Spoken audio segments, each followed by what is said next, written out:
Hello, so good evening and welcome po sa session 15 ng ating pag-aaral sa evidence that demands apologetics and demands a verdict, and this is the third part ng pag-aaral natin sa resurrection ni Jesus Christ. So, let's pray.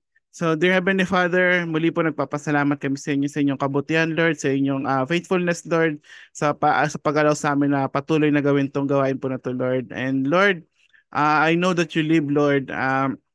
And you reign, Lord. So I pray for your guidance, Lord, as we study the evidence about your resurrection, Lord. And most importantly, Lord, I pray na gamitin mo to, Lord, para tumibay yung faith namin sa iyo, Lord. Maging strong kami sa faith namin na kahit anumang makasalubong namin sa mundong ito, Lord, na magbabato na akusasyon na hindi totoo yung nabuhay kang muli, Lord. Kaya namin panindigan yung pananampalataya namin sa iyo, Lord. At higit sa lahat, Lord, kaya namin masagot at ma-share sa kanila kung bakit totoo, Lord, na nabuhay kang muli, Lord. So lahat ito, Lord, ay para sa iyo, Lord. Huwag mo sanang gawin na parang utak lang to, Lord. This is not about head knowledge lang, Lord. I pray talaga, Lord, na maging fruitful yung aming ginagawa, Lord, in terms of our faith and in terms of our ministry, Lord. So I pray for the rest of the students na wala pa po dito. Sana makahabol po sila. And sa mga future na manonood ng lecture na to, Lord, sana gamitin mo rin po to para matulungan sila, Lord. Masagot yung mga katanungan nila kung nagdududa sila na nabuhay kang muli. So thank you, Lord, and I pray this in Jesus' name. Amen. Yan. So, hello to the usual suspects. Wala si Brian. Anyways. And so, sino yung nakapanood na nakapanood, o tama, pinanood yung part 2 bago ngayon? Pinanood nyo ba? Yung mga hindi nanood. Yung mga di nakatan nakaraan. Anyway, so for your sake, okay lang yan. Pero bigyan nyo siya ng time. Nag-OT lang kami ng konti doon. May 2 hours yun. Pero kasi nga sobrang haba talaga ng usapin na to. Binigyan talaga ng time nila Josh McDowell to. So para quick recap lang ng session 14, ano.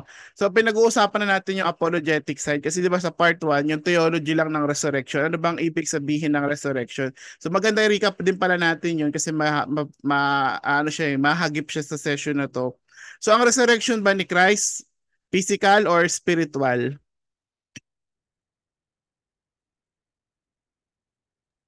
Sikat. Ano na? Physical. Physical. Physical, physical. Oo. Ibig sabihin yung katawan niya na yung human body niya talagang nabuhay muli. Hindi siya spiritual lang. Yes. Oo, kasi marami nagsasabi baka naman spiritual lang 'yon. Ibig sabihin, yung katawan niya nandun, parang lumalabas, parang gusto nilang sabihin, mumo si Jesus Christ, no? Kumbaga, yung espiritu lang yung nakikita, yung katawan hindi. Ngayon, mali yun, no? Kasama yung katawan. And yun ang maraming Christians hindi naiintindihan yun. Kasi nga, ah recall natin, 'di ba, yung tayo pag nag-share ng gospel, ang lagi nating sinasabi, God's way to heaven, 'di ba? Parang ang purpose ng gospel ay makapasok ka sa heaven, which is okay naman, tama naman 'yon. Pero pag if you look back sa Bible, saka sa ancient days, yung time nila ng mga apostles, hindi naman ganoon yung sales pitch nila. Parang hindi nila sinashare yung gospel, sabi nila sa tao para makapunta ka sa heaven. Ang pinang si sales pitch nila, magkakaroon ka ng eternal life, which they refer to the resurrection. So parang maniwala ka kay Kristo bilang yung Panginoon tagapagligtas, magkakaroon ka ng eternal life. So pag namatay ka, mabubuhay kang muli, ano? Kaya yung mga apostles before nung crucifixion ni Jesus Christ, ay nung crucifixion, 'di ba, parang na ano sila, na takot sila, na yung natutunan natin last week, 'di ba? Parang nag-scatter sila, na ano sila, parang nagumuho yung mundo nila. Kasi parang si Jesus napatay. Pero nung nakita nila si Jesus na buhay muli, 'di ba, merong sudden change sa attitude nila. Bakit biglang naging courageous sila, Peter? Bakit biglang naging parang ano sila, parang mas malakas yung loob nila mag-serve, mag-share ng gospel. Kasi nga na-witness nila personally na yung isang tao mabuhay muli. Okay? Which is si Jesus Christ nga. So, parang nagkaroon sila ng confidence kasi alam nila na yung greatest enemy natin, yung death, is may paraan na para matalo. No, kumbaga alam nila sa sarili nila na kahit mamatay sila, mabubuhay silang muli. At pag nabuhay silang muli, they will never die again. So parang ang lakas ng loob nila. So yun yung pinapromise nila. Pero, ang tanong kasi, merong iba nagdududa, totoo ba yun? Paano natin mapapatunayan yung isang event na nangyari 2,000 years ago? Wala naman tayo doon. Oo nga naman. So parang ano lang yan, hindi natin siya matetest scientifically, pero matetest natin siya historically. No, ito yung ginagamit din sa mga korte. Di ba pansinin mo sa korte, ang pinag-uusapan nila yung isang event na lahat sila wala naman doon. Pero sa mga witnesses, of course, 'di ba? Wala yung attorney doon, wala naman yung judge doon, wala naman yung mga prosecutor doon, wala yung mga jury doon. Pero how come nakaka-come up sila ng verdict sa isang pangyayari na wala naman silang lahat doon? Paano nila ginagawa? Anong ginagawa sa korte? Mga witness. Pinipiece together Mga yung witnesses. statements ng witnesses. Oh, very good, no? So in other words, no, they examine the facts. Diba? Papakita nila yung igagather nila lahat ng evidence na nakalap sa crime scene, igagalap nila yung mga facts, and then try nga nilang pagtagpi-tagpiin. Ngayon, ang isa, diba, kagaya na pinag-usapan natin noong nakaraan, ang isang kasinungalingan, hindi yan tatagal under extreme scrutiny. Kumbaga kasi the truth will always come out talaga. Kahit anong pagsisinungaling mo, hindi siya tatagal kasi he will not fit into the narrative kasi napapaligiran ka ng katotohanan 'Di ba? So pag merong isang hindi totoo diyan, talagang mapipisil at mapipisil yun, lalabas at lalabas yung totoo. So ganoon din sa korte. Although yung human court is not perfect, sabi ganyan, pero most of the time nagagawa naman nila yun, nakukuha naman nila ng tama yun thanks to the efforts ng mga attorney, ganun. So parang ganun din kay Jesus Christ sa kaso na to. Wala tayong lahat doon, okay? Kasi this is 2,000 years ago. But we can determine kung talagang nangyari to by examining the facts na nakarating sa atin. Okay? Examinin natin to. Sabi nung ito, may account na ganito, ganito, ganyan. Pag merong isa sa mga yung nagsisinungaling, lalabas at lalabas yung magagawa pa rin natin yun. Kaya natin ma-determine yun. Kasi ang truth naman, timeless naman yan, di ba? Kumbaga, yung setup nila noon, although iba sa atin, pero ma-determine natin yung truth pa rin. Lalabas at lalabas yun. So, posible, malaman natin kung totoo to kahit wala tayo doon. Okay? So, ano ba yung pinag-uusapan natin kaso nga? So ito nga yun, no? So 2,000 years ago, yan, nilabas ko lang ng konti ito. Yan. So 2,000 years ago nga, may nabuhay daw na pangalan ay Jesus Christ, ganyan-ganyan. So in-examine natin yan nga, historical approach. In-examine natin yung hukay niya, yung libingan niya, namatay ba talaga siya, and so on, ganyan-ganyan. So i-ready ko lang to para in case balikan natin. Ano. So ngayon, diba, so okay, ang pinaka naging summary ng lesson last time, kasi in-examine natin yung grave site to Jesus Christ. Ayan. Ayan. So ito yung tinanong ko sa inyo Ito yung in-examine natin dito, yung before ng resurrection, saka yung during the resurrection, tapos yung after resurrection. So pinaka naging usapan natin, yan yung setup ng libingan ni Jesus Christ. Nasa loob siya ng isang private tomb na pangmayaman thanks to Joseph of Arimathea. So hindi to random lang na libingan. Pangmayaman kasi to no? Well-known, madali hanap, exclusive kumbaga. Tapos yung bangkay ni Jesus binalot sa grave linen. So parang siyang suman, para siyang minamified. Tapos nilagyan ng great stone, yun ang word, no? So hindi to hindi to simpleng bato lang, malaking bato talaga to, circular. And ang minimum is 200 kilograms. So sing bigat ng big bike, yung isang ganito.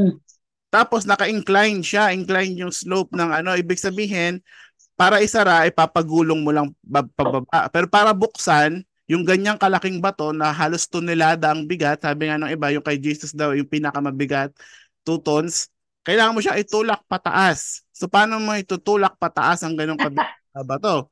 Diba? So kaya naman, madami nga lang kayo. Tapos higit sa lahat, gwardyado. Pinagwardyahan. Bakit ba may gwardya? Hindi naman lahat ng tomb nun pinagwardyahan. Ito lang yung special case. Bakit? Ito, proven statement to, kahit nasa Bible to nakalagay to, na pinagwardyahan yung tomb ni Jesus Christ. Bakit? Bakit siya pinagwardyahan? Kasi they're expecting, yung mga Pharisee kasi di ba nung buhay pa si Jesus, kiniklaim niya na mabubuhay siyang muli. Yeah, sinasabi niya, mabubuhay siya ulit. So itong mga Pharisee na to, hindi sila naniniwala na mabubuhay muli si Jesus Christ. Ang kaya nila pinagwardyahan yung site, kasi ang ina-expect nila, yung mga disciples, baka nakawin yung bangkay, tas i-claim na na-resurrect lang siya. Kaya nila pinagwardyahan.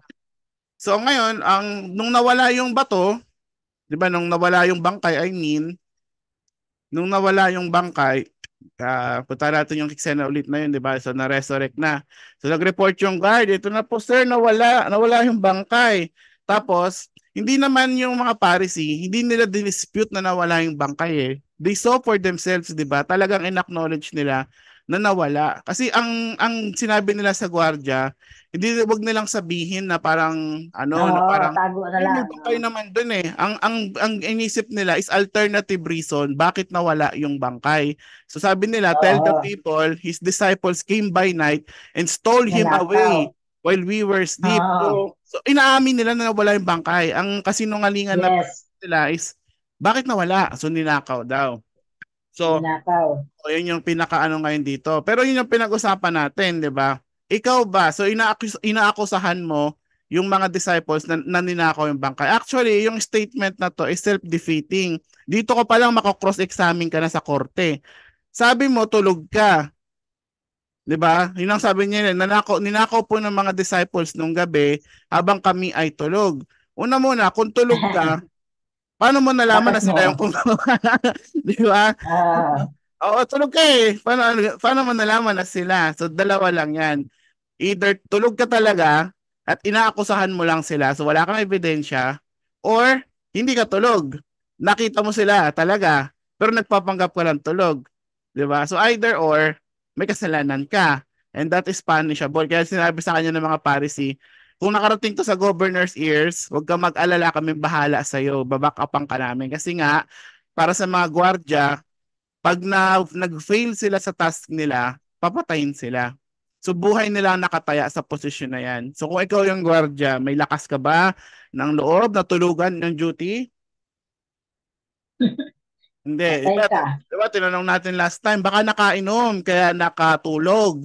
Diba? Mas lalo ng delikado, uminom ka sa duty, mas lalo kang yari noon. Diba? So malabo na gawin nila yon. So, isa pa, para sa case ng mga disciples, para masabi na ninakawan nila to, napakagaling nilang mga magnanakaw, no? Ocean's 11 na level.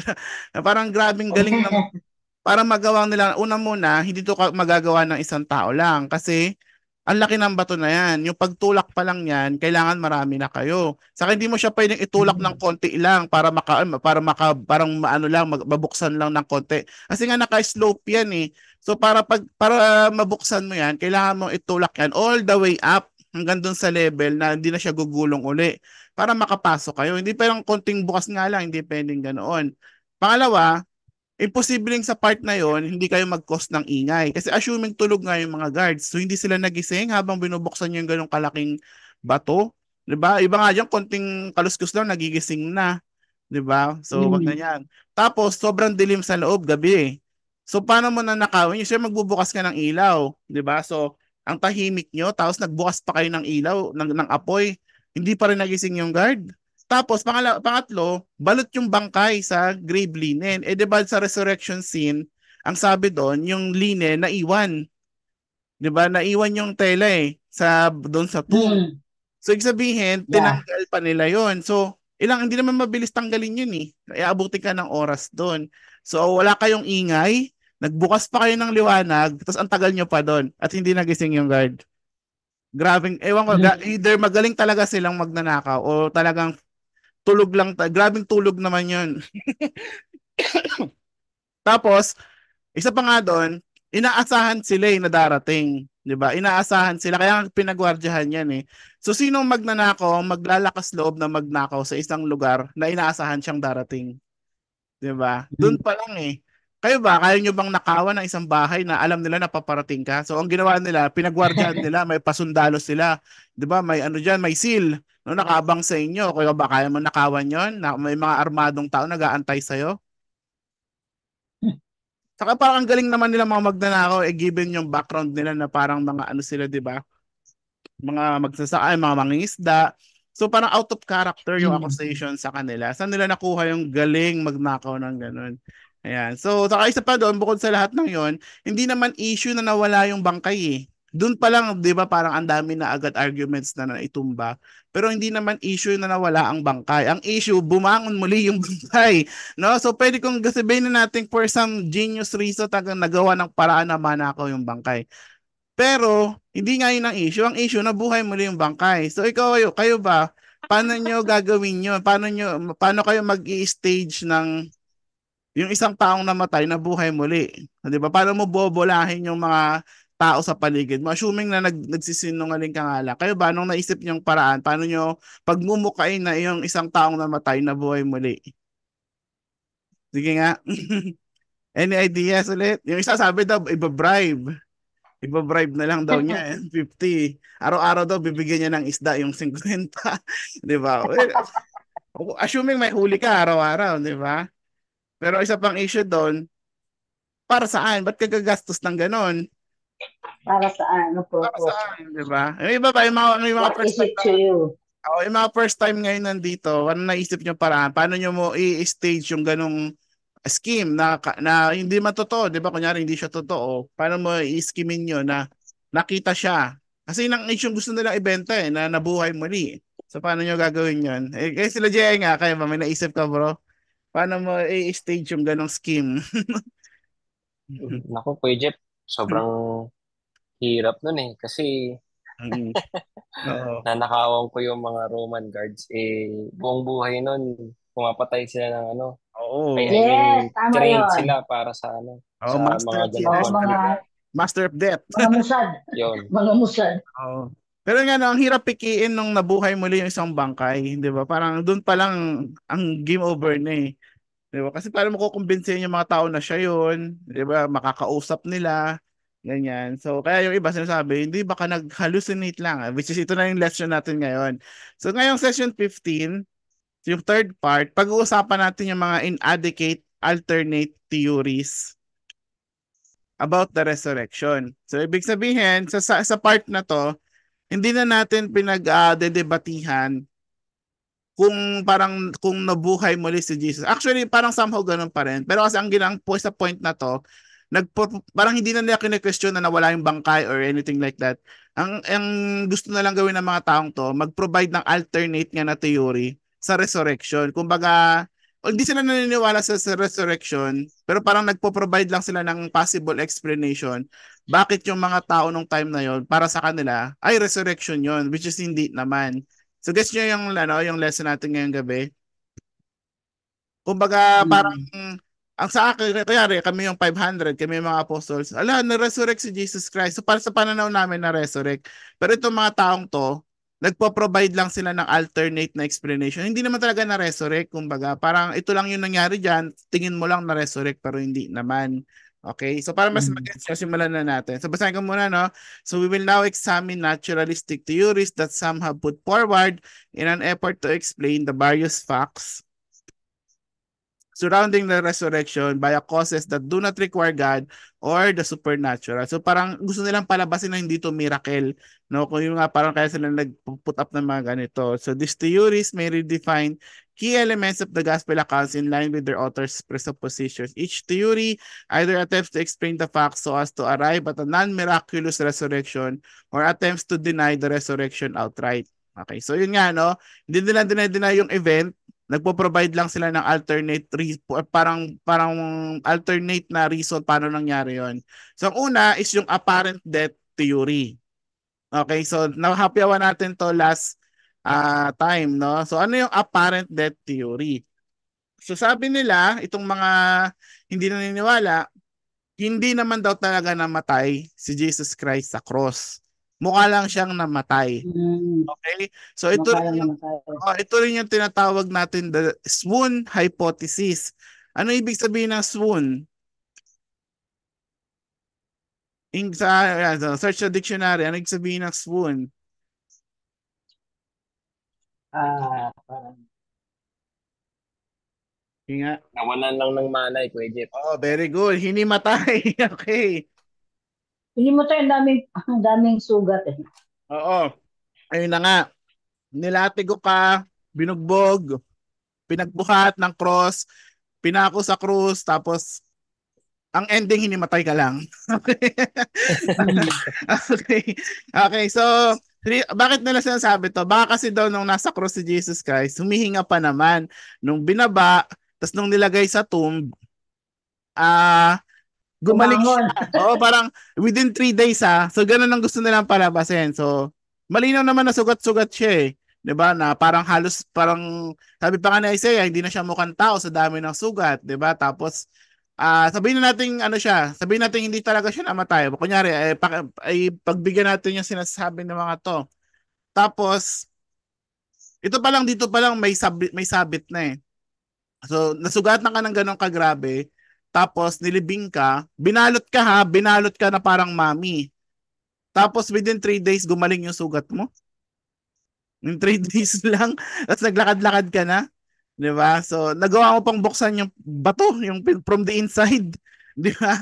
So, yun ang gusto nilang palabasin dito. So, doon pa lang halatang may mali na eh. Okay, according to the theory, after being removed from the cross, Jesus was placed in Joseph of Arimathea, tomb while still alive, yet unconscious. After several hours, he revived in the coolness of the tomb, arose, freed himself from burial wrappings and the sealed tomb, and made his way back to his disciples to declare himself the risen Lord, the conqueror and defeater of death. Okay, so doon pa lang, 'di ba? In 3 days time, paano nangyari 'yon na gumaling yung sugat niya, 'di ba? Parang ang labo naman noon. Okay, so balikan natin yung para kayo sa mga wala dito last time. Ito nga, yung Jesus was dead. Posible ba na hindi mamatay si Jesus sa ano na 'yon? So let's start with the historical fact na the crucifixion was designed to be the worst death imaginable. Okay? So para sa mga wala, no, babalikan natin to. Yun ang purpose ng crucifixion. For the victims to die in the most brutal way. This is the worst way to die. Yun ang purpose ng crucifixion. Kaya ngayon mga tao, no, nung galit kay Jesus Christ, nung tinanong sila kung paano nyo gustong patayin, may reason, no, na unanimous yung sigaw nila. Crucify him. Kasi alam nila noon na yun yung pinaka nakakahiya and worst way to die, no? So, crucifixion was intended to be a gruesome spectacle, the most painful and humiliating death imaginable. Okay? Kung naalala nyo to, sabi ng mga doktor, hindi nila kailangan nandoon para malaman to kasi pare-pares naman yung katawan natin. Inaral nila, pag pinako ka sa cross, what could cause you to die. Okay? So, agree ang lahat, no? Ang top 1 na ikamamatay ng isang crucifixion victim ay asphyxiation or kawalan ng paghinga. Kasi, pag inaral mo daw, pag pinosisyon ka sa cross ng ganyan, nakapako yung dalawang kamay mo, both ends, ang tendency pala niyaan, mapisil yung rib part mo dito. Mapisil. Kasi yung main body mo, walang nagso-support eh. So, nahihila siya ng gravity. Nakapako yung dalawang kamay mong ganun. So, anong nangyayari? Nababatak, masakit yan sa may balikat mo, no? Imagine niyo na lang, no? Nakapako kang ganun. Tapos, yung parang walang humihila sa body mo para umangat. So, ang tendency ng isang victim, iangat yung katawan niya, kailangan niyang hilahin yung sarili niya para lang makahinga siya. Kasi sa ganyang posisyon pala, mapipisil yung baga mo, yung rib part mong ganun. So kaya ka mamamatay sa kawalan ng kahinga. Ang mas mahirap pa pala dito, ewan ko na-mention ko to last time, mas madali sana kung hindi pinako yung paa. Kasi may tutulak niya yung sarili niya. Pero dahil pinako yung paa niya dito, ng ganyan, mas mahirap palang iangat yung sarili mo niyan kasi na yung paa mo hindi mo na maigalaw, hindi mo mai-push, mai-direction yung katawan mo. So talagang medyo brutal tong mga, alam nilang mga Roman soldiers yon. Pinako pa talaga nila yung paa kasi nga para hindi malimit yung movement niya, no? So nung time na nakapako si Jesus doon, naghihingalo siya, nahihirapan siyang huminga. Okay, so just sink that in, no? Yun yung pinaka number 1 na pwede mo, kahit hindi ka natiguhin, kahit walang gawin sa'yo, kahit hindi ka sugatan, ipako ka lang sa ganyang posisyon, pwede ka mamatay sa asphyxiation. Napipisil kasi yung ano mo dyan. Sunod, ayun nga, yung other reasons, yung heart failure dahil sa kawalan ng hangin din, tapos yung hypovolemic shock, kawalan ng dugo. No, kasi nga na torture siyang ganyan-ganyan, and nakita natin yun na may evidence, no, na nasimot halos yung dugo ni Jesus Christ. Acidosis, yung parang sa mga victim ng hazing. Diba, pag pinapalo sila, ano tawag yung Kevin? Yung sa pinapalo? Pinapadel. Paddle. O di ba pag, Paddle. pag pinapaddle yung, di ba nababalitaan nyo yung mga namamatay sa hazing kasi pinaddle yung binti. Tapos pag tinignan mo yung corp, yung bangkay, di ba parang violet yung part na to, yung kasi nangyayari sa body pala, yung pag nabubugbog ng gano'n, nagre-release yun ng mga toxins para parang self-defense mechanism. Pero minsan yung mga ganong toxins, nalalason din yung katawan. Kaya pwede siya ikamatay sa gano'n. Dehydration, wala siyang nainom na tubig, puyat pa siya. Kasi ang huli niyang inom ng Last Supper pa. Pulmonary embolism, nabarahan na yung hininga niya gawa ng mga nagclot na dugo. And sepsis, infection sa sugat. Okay? So yan yung mga possible na pwede mo ikamatay. So in other words, no, napakataas ng rate na pwede kang mamatay. Kung ba yung sa kabilang banda, napaka low ng chance na makasurvive ka sa ganito. Kasi ang ending nito, sabihin natin makunat ka talaga, napakatibay mong tao, na-endure mo lahat yan. Ang ending nun, papatayin ka pa rin ng mga guards kasi babaliin nila yung buto. Okay, bago kayo papaya sa krus, they have to make sure na patay ka na talaga. So babaliin nila yung buto. Pero sa case ni Jesus Christ, 'di ba? Hindi na binalik yung buto niya as prophesied by Psalm 34:20 kasi nga, yung pala, hindi dahil parang strong yung bones ni Jesus Christ. Kaya pala hindi na babaliin yung buto niya kasi there's no need dahil patay na siya. Okay, no, Patay na siya. don't need to break his bones. Nakita yun ng mga guard na patay na. 'Di ba? So no need not to break the bone. Tinusok pa nga yung dito sa gilid, no, just to make sure kasi ang lumabas tubig na, a sign of the hypovolemic shock. So yung argument na hindi siya namatay sa krus is hindi katanggap-tanggap. Okay? Hindi siya katanggap-tanggap. So since 1835, no serious scholar has been willing to support the idea that Jesus merely swooned and was revived after being taken down from the cross. Okay, so ito yung mga professional reasons kung bakit imposible na hindi mamatay si Jesus Christ sa ganoong klase ng beating. Okay, number one, the nature of his injuries. Yun na, no? His whipping, beating, lack of sleep, crown of thorns, and his collapse on the way to his, di ba, nag-collapse siya eh. Di ba, kaya tinulungan siya, di ba, magbuhat ng cross. Nag-collapse siya, sabihin talagang hindi na niya kaya. And though it is crucifixion while carrying the cross were so life-endangering in themselves that crucifixion would have completed the murder. Kumbaga, actually, kahit di nga siya umabot sa crucifixion, mamamatay siya sa ganong level ng sugat eh. Tapos, the nature of crucifixion virtually guarantees death from asphyxiation. Yun na, no? Kasi nga, ipako ka lang sa krus, kahit wala kang sugat, pwede mo ikamatay yung kawalan ng kahingahan, yung paghinga. And the piercing of Jesus' side, from which came blood and water, indicating serum separated from clotted blood, gives medical evidence that Jesus had already died. So yung mga doctors, nung nabasa nila yung passage na yon, alam na agad nila, ibig sabihin nun, namatay na talaga kasi tubig na yung lumabas. Ibig sabihin, nag-kick in na yung defense mechanism, diba? Ibig sabihin, walang-wala na siyang dugo talaga. Then number 4, Jesus said he was in the act of dying while on the cross. So Jesus mismo nagsabi, diba, Father, into your hands I commit my spirit. Okay, so si Jesus na nagsabi na parang mamatay na nga talaga siya. And then, number 5, the Roman soldiers who were trained executioners were charged to make sure that he died, even though it was customary for soldiers to speed death by breaking the legs of the victims. They did not break his legs, for their examination determined that he was already dead. No need na. Pag tingin pa lang nila, alam na nila, patay na. Diba? Then Pilate summoned the centurion to make sure Jesus had actually died before giving the body to Joseph for burial. So pabasa nga niyan, Mark 15:44-45.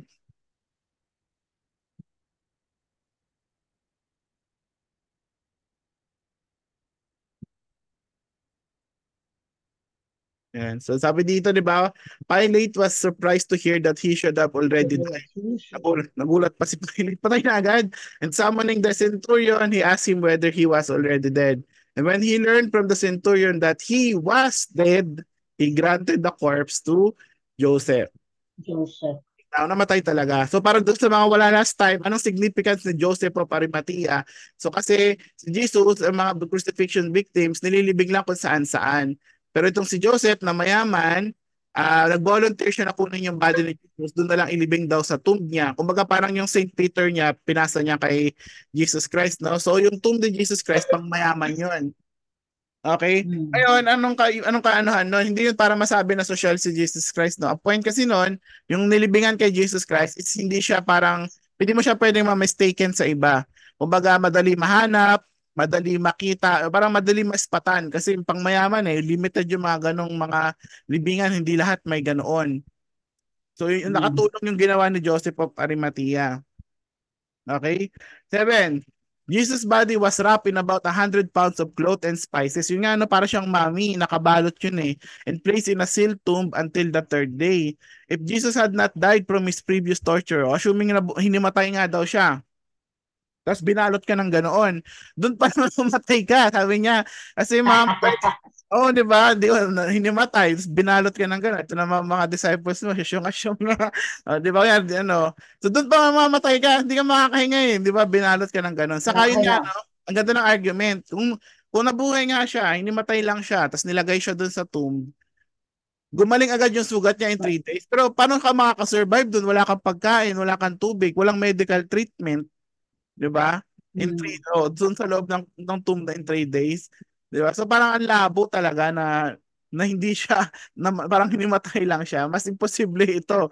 Medical experts, number 8, who have studied the circumstances surrounding the end of Jesus' life, had concluded that he actually died on the cross. No, mga doktor na nagsasabi, no, sa tingin pa lang nila, alam na nila na mamatay yung tao sa ganung klase. That's 9 and 10, non-Christian historians, para may mga account lang, no? Sila Tacitus, si Joseph, si Polycarp, si Ignatius, ina-acknowledge nila na namatay talaga si Jesus Christ sa cross. So, walang duda, namatay talaga siya doon. Okay, and then Jesus, sa kasi ito lang, dinagdag ko to, no, since it's yellow, Jesus predicted his own death. Okay? Si Jesus mismo nagsabi, mamamatay talaga siya. Not once, not twice, but thrice. No? So sabi niya, after they gathered again in Galilee, Jesus told them, the Son of Man is going to be betrayed into the hands of his enemies. He will be killed. But on the third day, he will raise from the dead. And the disciples were filled with grief. So ako actually personally, sa lahat ng mga theory na maririnig nyo, ito yung parang medyo na-offend ako kasi the very reason kaya nagkatawan tao si Jesus Christ is para ano? Para tayo Tayo sa kasalanan. To die for our sins, no? Para bayaran yung kasalanan nating lahat. So, parang medyo somehow na-offend lang ako sabihin nila na hindi namatay si Jesus Christ kasi bukod sa yun ang ipinunta niya dito para bayaran yung mga kasalanan natin na hindi natin kayang bayaran, namatay pa siya in the worst way imaginable. Pwede namang nabaril lang sana o nasaksak lang. Patay na rin naman yun, di ba? Pero ba't kailangan niya pang mamatay sa ganoong paraan na sobrang painful, sobrang humiliating, di ba? Parang, Lord, why? Yeah, pero yun nga, no, He did that for us. Kasi mahal niya tayo. Thank you, Lord. So, Jojo, ano yun, bro? Naalala ko lang kasi, itong kasing crucifixion is, naisip ko nga na this is the least honorable way of death. Kasi during the time of Christ, or during sa time ng Roman world, ito yung execution na hindi pwede sa mga Roman citizen. Kasi nga ito yung the worst, worst way that you could be executed, or the worst possible way na death penalty. No? Yeah. So, just imagine yung brutality ng pagkano kay Christ, flag, tapos, di ba, you were left to die while suffering. Kung in today's standard, this is a taboo kung may mga na legal pa rin ng death penalty, this is a taboo na pahihirapan mo pa. Ang goal ng death penalty sa today's sa panahon ngayon is to die na without suffering, no? Oo. At saka sa mga tradition, 'di ba, na si Peter was crucified upside down while Paul was beheaded. But there's a reason for that because si Paul ay Roman citizen siya. He cannot be condemned through crucifixion. Si Peter kasi hindi. So yun yung context din nito na si Christ hindi siya Roman citizen, illegal yung sa Roman, legal yung pag sa kanya, kailangan pwede siya i-crucify. Dahil the most brutal way. So yun parang imposible siya namatay di ba? Parang Tama.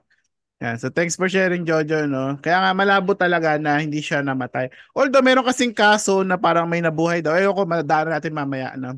Meron daw nakasurvive, pero may reason yun, okay? So ngayon, aralin pa natin yung mga other pang arguments nila McDowell, no? So una, escaping the grave linen. 'Di ba binalot siya na parang mami. So paano niya? So sugat-sugat ka, binalot ka na parang suma ng mga apostles mo, hindi ka makahinga. Parang pakotongan ko to, papatayin niyo ba ako lalo? Bakit niyo ako binalot sa ganun? 'Di ba? So parang sinasabi dito, so sino nagtanggal sa kanya noon? Tinanggal niya yun sa sarili lang niya? So basahin nga, he would have had to free himself from his grave clothes with no assistance while in a near-death state of health. Mamatay-matay ka na nga, binalot ka pa ng ganon. Diba? So, tapos paano niya binaklas yun? Paano niya inalis? Diba? So in contrast, the Gospel of John tells that after the death and resurrection of Lazarus, kasi si Lazarus, diba, binuhay niya, tapos balot din siya na parang mami. Pero sabi ni Jesus, diba, tulungan niyo siya na tanggalin yung mga grave clothes na gano'n. So, sa case ni Jesus Christ, di ba, assuming na hinimatay lang siya, so paano niya tinanggal yun? Mas mag-isa lang siya, sugat-sugat pa siya. Pangalawa, removing the sealed and guarded stone. O so, assuming natanggal ni Jesus yun sa sarili niya while in that condition. Okay, so paano mo naman lalabas doon sa tomb?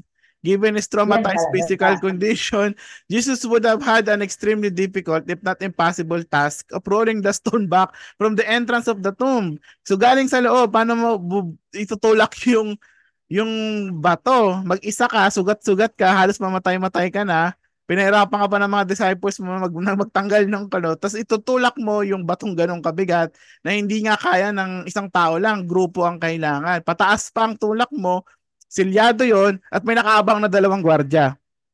Okay? So, ewan lang ha. Parang mas gusto ko pang paniwalaan yung nagnakaw kung ito lang din. Di ba? Mas malabo to.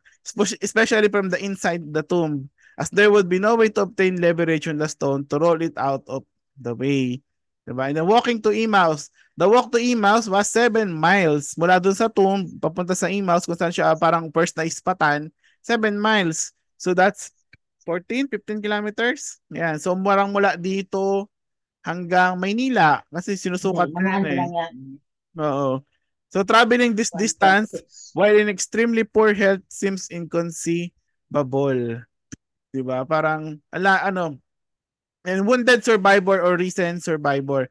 If Jesus had come to the disciples in the condition required by this theory, they would not view him as their risen Lord or someone who had conquered death. Okay. Ngayon, mamaya mas explain natin to. Ewan ko kung nakalagay sa PowerPoint eh. May reason dito kung bakit mas pabor na hindi namatay si Jesus Christ para sa panahon ng mga Jew. Okay? So, itong yellow, dinagdag ko lang. Jesus ascended to heaven. If Jesus survived death, di ba, sinasabi nila nabuhay muli, na-survive niya yung death. Tapos, saan siya nagpunta during nung time ng Acts? Di ba? Sa kwento, di ba, nag-ascend siya sa heaven eh. So, kung assuming na talagang, kunyari, pinipeke lang nila to, so all the times during the book of Acts, nagtatago lang si Christ? Di ba, nabuhay siya kunwari. O, di ba, hindi naman talaga siya namatay. Inimatay lang siya. And nakalabas siya doon sa tomb niya. Tapos kiniklaim niya, nabuhay ako muli, ganyan, ganyan, ganyan. Eh, nung time ng Acts, wala na siya, di ba? So kung sa kwento na to, kung ipipit lang natin yung narrative ng mga apostles, nasaan si Jesus nung time na yon? Kung assuming na nagpanggap lang siya, hindi naman talaga siya na-resurrect. Napaisip ba kayo doon? Sabihin ko, tago lang siya noon? Di ba? Parang malabo. Okay. Ito na ngayon, yung para dito sa wounded survivor or recent survivor. Ito yung explanation dito. Okay. Una muna, okay, basahin ko The idea of a single individual rising from the dead before the end of history was not a belief the Jews held, nor was it a concept that they would have dreamed up upon seeing Jesus walking after burial, because such a concept would have been completely foreign to them. Martha states that the Jewish belief in John 11:24 and implies when she says, but even now that she has some hope of an exception for her dead brother only because Jesus has arrived and has power in prayer. So author Greg Monette points this out. There was also no Jewish belief prior to to Christianity that the Messiah would rise from the dead as a sign of vindication. As Jews believed, the Messiah's vindication would come through victory in a battle. So di ba kaya nga hindi naniniwala kay Jesus Christ? Kasi ang expectation nila sa Messiah, parang conquering king, napapalayain sila sa oppression ng Roman Empire, ganyan-ganyan. Nowhere nilang inisip na ang Messiah, ganito ang kalalabasan, mamamatay, tapos mabubuhay muli. So sa case ni Jesus Christ, kung assuming na nagpapanggap lang siyang Messiah, hindi naman talaga siya yung Messiah, mas pabor kung hindi siya mamamatay. Kasi mas makukuha niya pa yung approval ng mga Jew. Kasi ngayon ang inaasahan nila sa Messiah. Parang siya yung victorious na king na ganun-ganon nasasakop. So the idea, basahin ko the idea didn't need to be invented. It may have been more convenient for Jesus to survive crucifixion, as that would have been a sign that Rome's best efforts at torture were no limit to the Messiah from Galilee named Jesus. Nag-gets niyo yung argument? Naintindihan niyo yun? Yes, please. Oo, mas pabor kung hindi siya namatay. Kasi nga, parang ang lalabasan nun, ay, ang strong-strong ni Jesus Christ, di ba? Pinako na in all, sa cross, buhay pa rin. Parang ganon. So mas pabor kung hindi siya namatay. So it's extremely implausible that the early Christians would have created the idea of Jesus' resurrection if survived the crucifixion. Pero yun nga, no, si Jesus Christ na namatay talaga siya, hindi para magmukha siyang weak, no? Kasi actually yun nga yung gusto niya rin ipakita, no? Namatay siya sa krus kasi nga ang last enemy to be defeated is death, di ba? Hindi siya dito para talunin lang ang Roman Empire. Nandito siya para talunin yung ultimate enemy ng humanity, no? Hindi lang ng mga Jew, no? Which is death, okay? So nung tama naman yung nangyari noon, nung pinapako siya sa krus, pinapakita niya na siya yung na Diyos talaga siya. Hindi dahil kaya niyang ma-survive yung crucifixion, pero dahil kaya niyang ma-survive yung death itself, no? Hinayaan niyang mamatay siya kasi gusto niya ipakita na kaya kong talunin, hindi lang Romans, kaya kong talunin yung death mismo. Kaya mamamatay ako sa krus. So, it misaligned expectations lang talaga to from the side of the Jews. Pero the point is, imposible na pinipeke ng ni Jesus to, ng mga disciples to. Kasi nga, kung ang gusto nilang ma-earn yung favor ng mga Jews, ganoon ang gagawin nilang kwento. Natalo namin yung na-survive ko yung crucifixion, di ba? Hindi eh. Pero kasi nga ang reason kaya nangyari to kasi ang gustong pakita ni Jesus Christ sa buong sangkatauhan, no, na siya yung tumalo sa kamatayan, hindi lang sa Roman Empire. Gets niyo 'yan?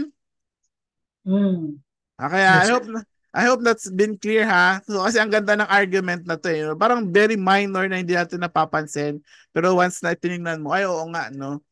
So ganoon. So conclusion regarding the apparent death theory. So based on what we know from scientific medical diagnosis, archaeology, and historical documentation, wait lang. It is highly improbable that Jesus could have survived Roman crucifixion at the hands of trained executioners. Further, it is highly improbable that the disciples would have viewed a weak and broken Jesus as their risen Lord and conqueror of death, someone whom they would worship and follow to their own graves. Diba? Parang bakit nila sinamba si Jesus Christ? Dahil ba na-survive? Dahil hindi siya namatay sa cross, tapos na-survive niya? Hindi eh. Kaya ganun sila mag-worship kasi nakita nila na natalo niya yung ultimate enemy, which is death. No? More than Roman Empire. Yan. So rather, they would have viewed him as a badly injured, almost dead man in desperate need of medical attention.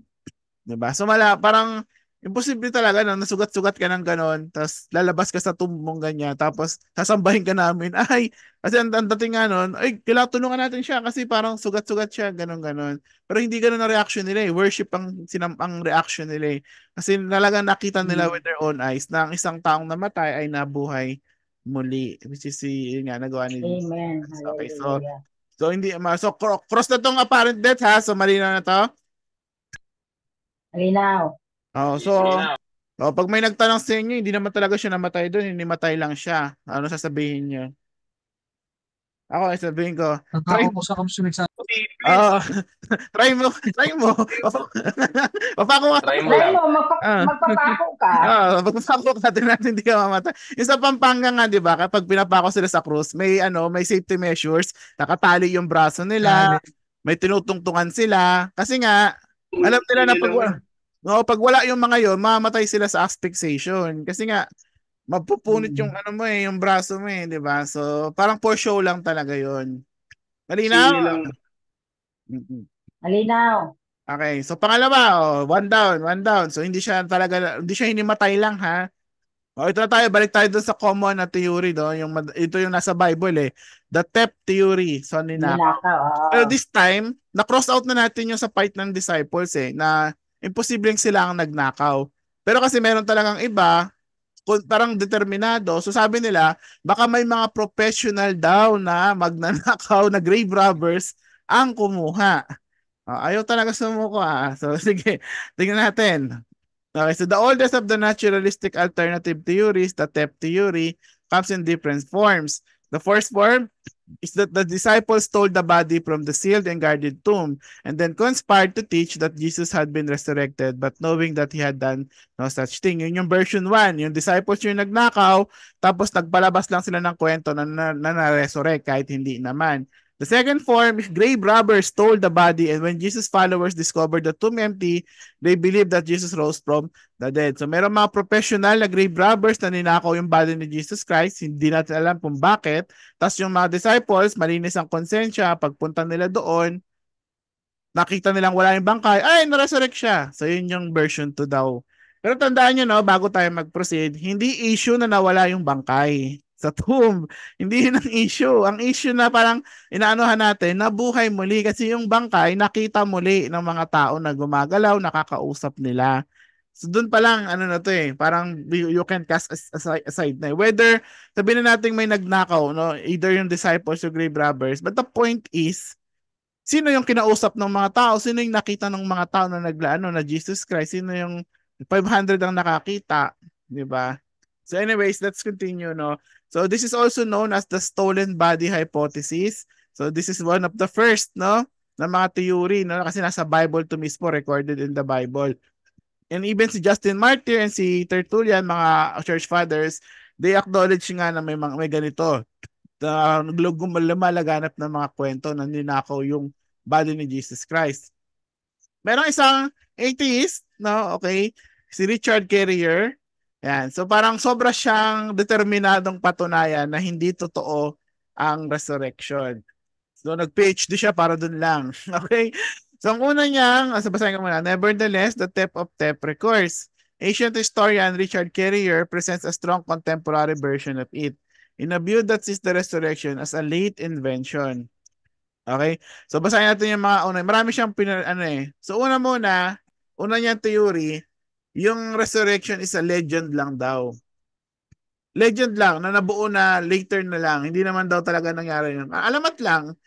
So I argue, ito yung sinabi ni Carrier I argue that Jesus was believed to have received a new, more glorious body, one not made of flesh and blood, but of the stuff of the stars, that his soul or identity left its old body on earth and was given another in heaven. So the earliest Christians would have believed Christ had already been raised and raised bodily, even as his earthly body continued to rot in its tomb. I will also argue that the claim that his tomb was empty and his corpse missing arose a generation or two later. So ang argument niya, pag ina-analyze mo, yung na-receive na body ni Christ na resurrection, iba dun sa original niya. Yung iba yung nasa libingan, yung inaagnas doon. Parang, I guess yung gusto niya sabihin, yung parang nagkaroon ng bagong body si Christ. Yung old niya, nandoon sa libingan, inaagnas na. Tapos yung nakikita ng mga followers niya, iba ng katawan daw yon. Okay, tapos Parang mas mahirap na paniwalaan yung alternative niya. Oo, parang ang labas nito, parang Orochimaru ang labas nito na lumipat sa kabilang katawan, yung kaluluwa ni Jesus Christ. So I will also argue that the claim that his tomb was empty and his corpse missing arose a generation or two later. So obviously, hindi yun based sa facts. Parang, hindi, kwento na lang daw yun na nabuo generations later. Pero pag tinignan mo sa Bible, days lang ang pagitan, di ba? Una muna, yung number 2 and 3, yung kwento na to nagsimula mismo sa Jerusalem. But significant yun. Kasi doon mismo namatay si Jesus Christ. No? So maraming nakakita na namatay siya. And then, the teaching began right after Jesus' resurrection. Doon siya namatay, doon din siya nabuhay, at doon din nagsimula yung kwento. Ibig sabihin, yung kwento based siya sa eyewitness accounts. Nakita talaga nila na nawala yung bangkay at nakita talaga nila si Jesus Christ muli.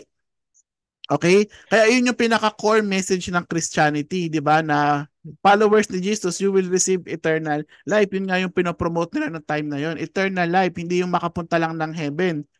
So, yung sa argument na to unang argument na to ni Carrier, parang this is more on theology.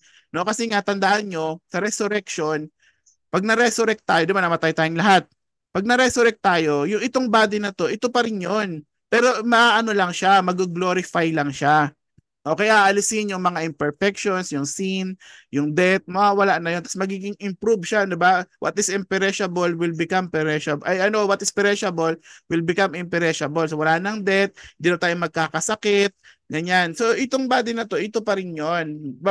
Itong yung katawan nyo na yan yung magiging katawan nyo na forever. No?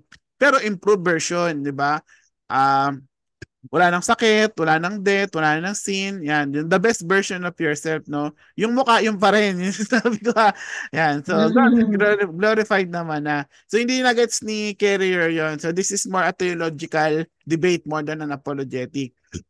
Tutuloy natin. Pero mali yung sabihin niya na legend lang yun na nabuo. Kasi we can see na yung kwento nagsimula days within the death of Jesus Christ. Kumbaga dun siya, nagsimula nga, kumalat yung kwento. So, ewan ko kung saan niya nakuha yung idea na generation lang daw nagsimula. E nasa Bible naman nakalagay. Parang Gnostic yun. Number 2, theft. Dito na nga tayo, ninakaw. So elsewhere, I have argued that the original Christians probably did not believe Jesus was literally resurrected from the grave, but that this belief arose as a consequence of the legendary development of an empty tomb story. I think, ito, first word to, siya mismo nagsasabi nito. I think that this is the best account of the facts as we have them, but there are still other accounts that remain at least as good as the supernatural alternative. So even if that empty tomb story is not a legend, it is not necessary to conclude that only a genuine resurrection would explain it. One prominent natural explanation is the theft of the body. In other words, yun yung kiniklaim niya, parang he buys the story na ninakaw. Kasi bakit naman daw, porque nawala lang ba yung bangkay, resurrection na agad? Baka naman ninakaw. So yung response natin, makikita natin later. Kasi yun ang pinag-uusapan natin dito eh. Pangatlo, sinasabi niya, baka naman nilibing yan sa criminal's graveyard. Okay. Which is why napaka-importante ni Joseph of Arimathea sa kwento na to. No? Praise God for his life. So was Christianity began by a mistake? It is a distinct possibility. The surviving evidence, legal and historical, suggests the body of Jesus was not formally buried Friday night when it was placed in a tomb by Joseph of Arimathea. That instead it had to have been placed Saturday night in a special public graveyard reserved for convicts. On this theory, the woman who visited the tomb Sunday morning mistook its vacancy. So parang kinikwento niya, hindi naman daw talaga nailagay yung bangkay. Although kinlaim ni Joseph of Arimathea yung bangkay, parang hindi naman siya dumiretso mula sa krus, diretso agad sa tomb daw ni Joseph of Arimathea. Parang sinasabi niya, parang meron mo ng holding area kasi nga criminal eh. Ang mga pinapako sa krus, ang turing sa kanila criminal. So parang meron mo ng parang criminal graveyard, doon mo na nilagay. Tapos, nung umaga nga daw, nung nakita ng mga women, akala nila nandoon na yung bangkay, wala pa pala, hindi pa pala nalagay. So, ina-assume nila na, na-resurrect kasi walang laman. Ganyan. So, pamit lang po Okay.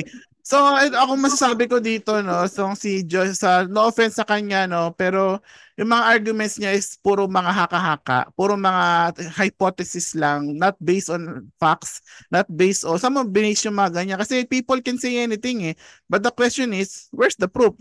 Saan mo binase ang mga pinagsasabi mo? Diba? So, makikita natin na hindi siya based sa solid facts, kasi malinaw naman na nung namatay si Jesus Christ, diniretso siya sa tomb ni Arimathea. Prenosis pa eh, parang inano pa, nasa Bible naman. So, yun yung point ni Joseph of Arimathea sa kwento na to eh. Kasi yung body ni Jesus Christ, hindi siya nailagay sa kung saang graveyard lang. Dilagay siya doon sa isang well-known spot. Sa katandaan nyo ha, yung tomb ni Jesus Christ, merong seal. Anong purpose ng seal ulit? Check Kung naalala muna. nyo? Para ma-check. Para Ano yan? Sige, tuloy. I-check muna nila yung graveyard kung saan Oo, very good. nakasisi. Hindi purpose ng seal na parang ilock yung graveyard. No? Madali lang ma-break yung seal eh. Ang purpose ng seal is para parang ma-confirm na yung nasa loob is yun talaga. Kumbaga parang sa product, 'di ba, nilalagay ng selyo kasi it gives you a sign na parang yung laman ng bote na yon, ng product na yon is hindi pa na-tamper, hindi pa siya na na parang na-contaminate.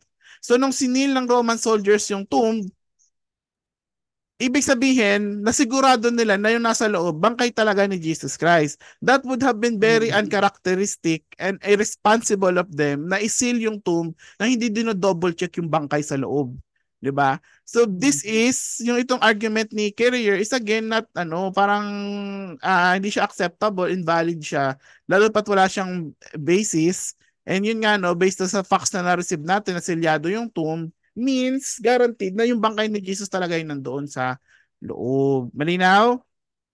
Malinaw. Okay. So mali itong argument na to. Okay. So praise God, ako na-amaze talaga ako sa kay Joseph of Arimathea. Yan. So yun nga, devotion natin last na pangawala dito, di ba? Na yung simple act ni Joseph of Arimathea, na dinonate niya yung tomb niya para kay Jesus Christ. Sa kanya parang simpleng act lang yun ng service.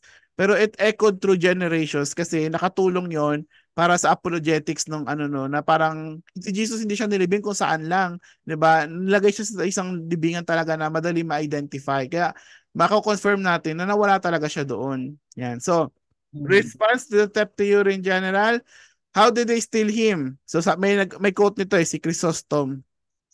So sabi niya, ito yung sagot ni Chrysostom sa mga ganito ha. How did they steal him? Paano nga naman? O most foolish of all men, for how, I ask, did the disciples steal him? Men poor and unlearned, and not venturing so much as to show themselves. 'Di ba?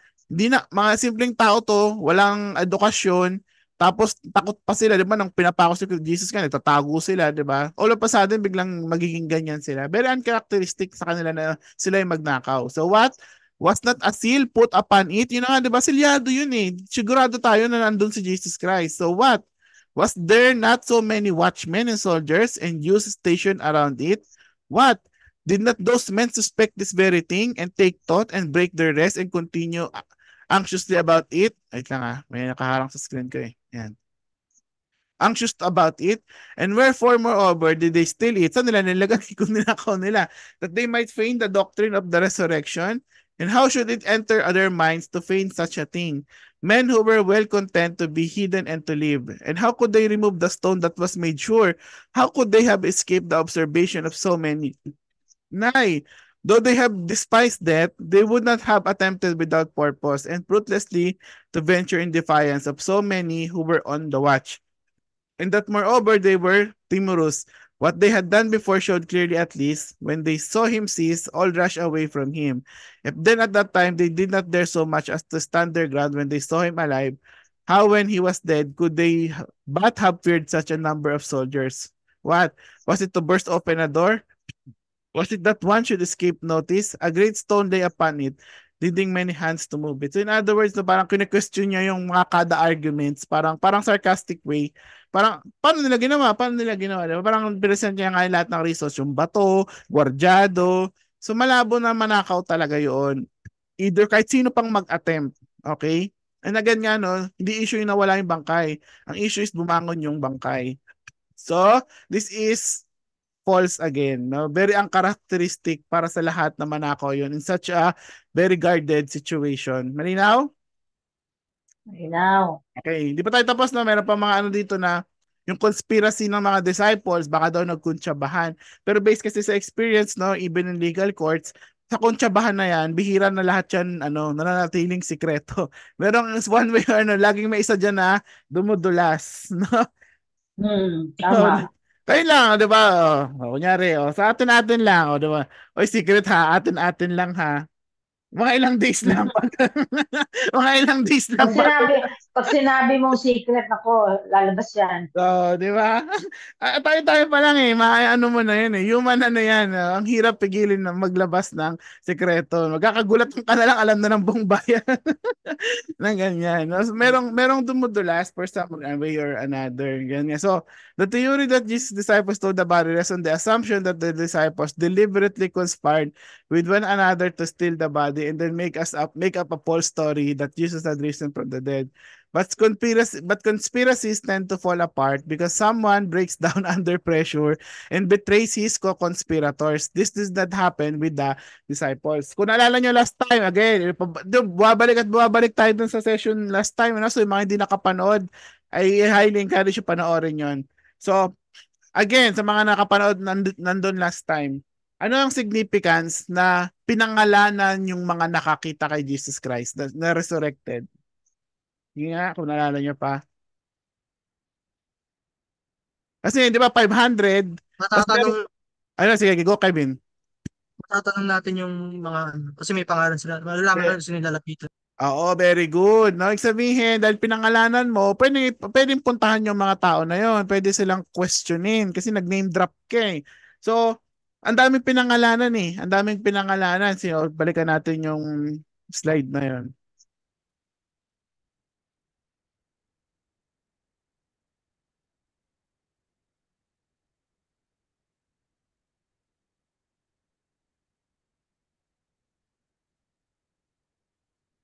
Yan, no, yan, to.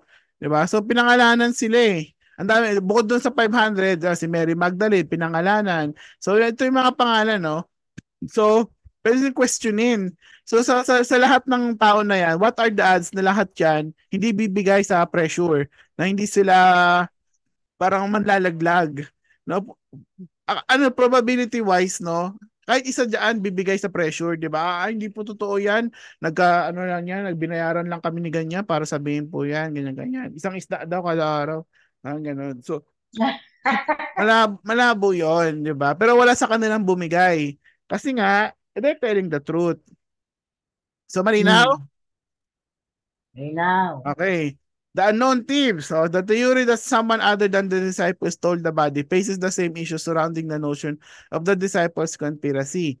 So, Habermas and Licona responded to this version of the theory as well, pointing out that the accounts show many women who thought just as carefully as we would, it was not the emptiness of the tomb, but the appearance of Jesus that convinced them. So, assuming na merong professional nga na mga grave robbers nung time na yon at nagawan nila ng paraan manakaw yung katawan ni Jesus sa isang na hindi na detect ng mga guards.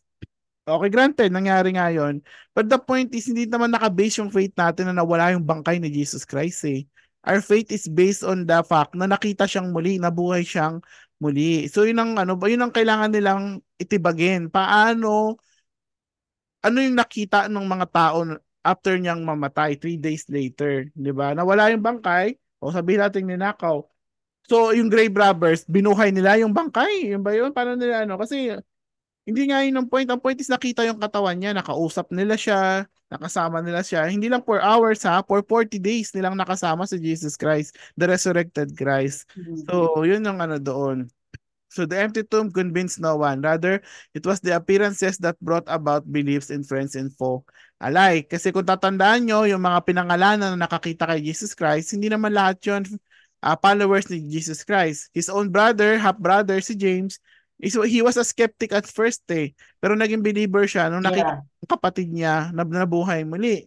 Si Paul, he was a persecutor of the church, pero it was also seeing Jesus Christ alive that converted him to Christianity. No, kumbaga hindi yung empty tube ang kay Paul the fact na witness niya, nakita niya for himself the resurrected Christ, 'di ba? Sabi niya, yun ang sinasabi niya, nakita ko siya mismo. Kaya doon siya na parang talaga, na-touch yung heart niya, na na-convert siya to Christianity. Okay? Si Paul, kung titingnan mo sa modern context, parang siya yung may kukwestiyon natin na extremist. Sabihin natin na parang, siguro equivalent sa ISIS siguro, no? Na willing to do extremes in the name of religion or faith, no? Pero parang ang strange enough, bigla siya nagbago. So parang yun pa lang is compelling na he could have not invented it. Parang may nangyari talaga na supernatural about Paul. nagbago siya bigla despite being an extreme na religious person, di ba? Amen. Thank you, Jojo. So, tuloy natin, no? So, pangatlo, the problem of the disciples, lack of courage. Uncharacteristic nga para sa kanila na magnakaw ng bangkay kasi nga, based dun sa kwento na nakita natin, sa facts na meron tayo, during the cross, the persecution, passion ni Christ, nagtakbuhan sila, di ba? They will run away, nagtago si Peter, dinenay pa si Christ. Kasi nga, natakot sila eh. So, the disciples were scared and in hiding and would not have wanted to take on a sealed and guarded tomb since they were probably afraid of suffering the same fate that Jesus had suffered. Crucifixion, di ba? Nilayuan nga nila si Christ kasi natatakot silang madamay. Tapos nanakawin pa nila yung bangkay niya under such guarded situation. Hindi lalo silang niyan, kasi kung mahuli sila, talagang mapaparusahan sila.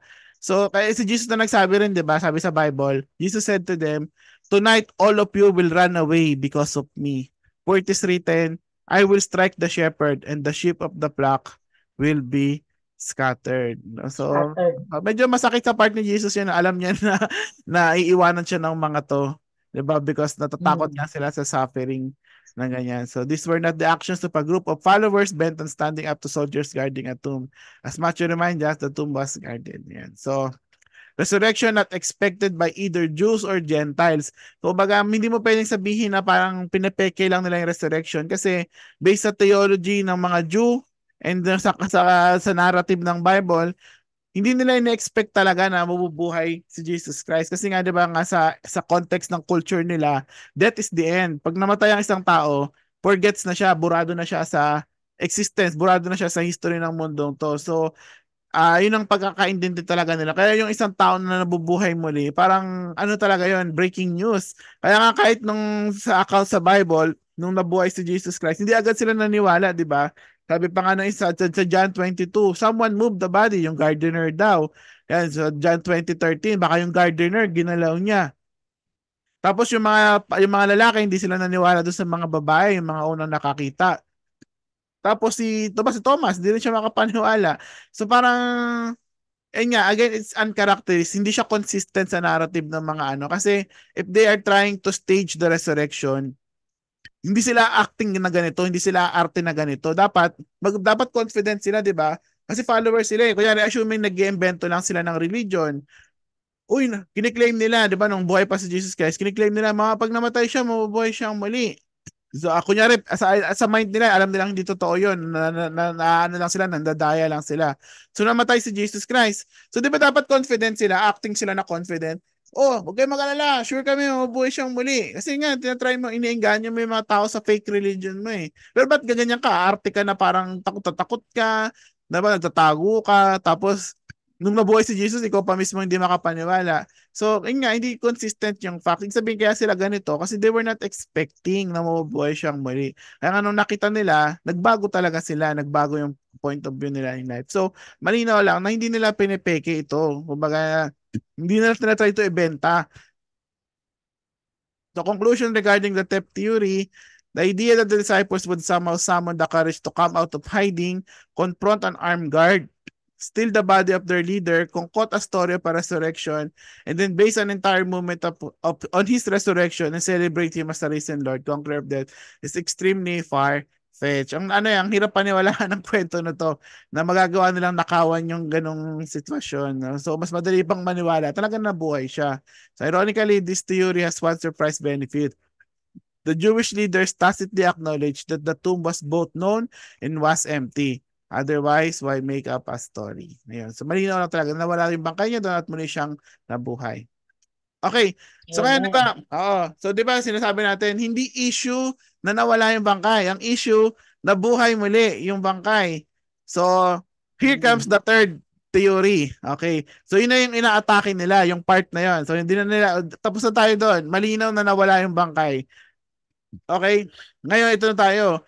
Yung sa resurrection part, ito na yung, sige, granted, sabi nila, okay ha, titirahin namin yung resurrection mismo. Nakita kasi siya after niya mamatay. So, ang una nilang theory about that, baka nag-hallucinate lang sila. Hence known as the hallucination theory. Okay pa kayo? Okay pa. Okay pa. Okay. naman. So, ano ba yung hallucination? So, definition ha. A hallucination can be defined as a conscious sensory experience that occurs in the absence of corresponding external stimulation of the relevant sensory organ and has a sufficient sense of reality to resemble a veridical perception. In addition, the subject does not feel he or she has direct involuntary control over the experience. Nagets nyo? Yung definition? Dahil. Okay, guys, explain natin ha. So, unang sentence muna.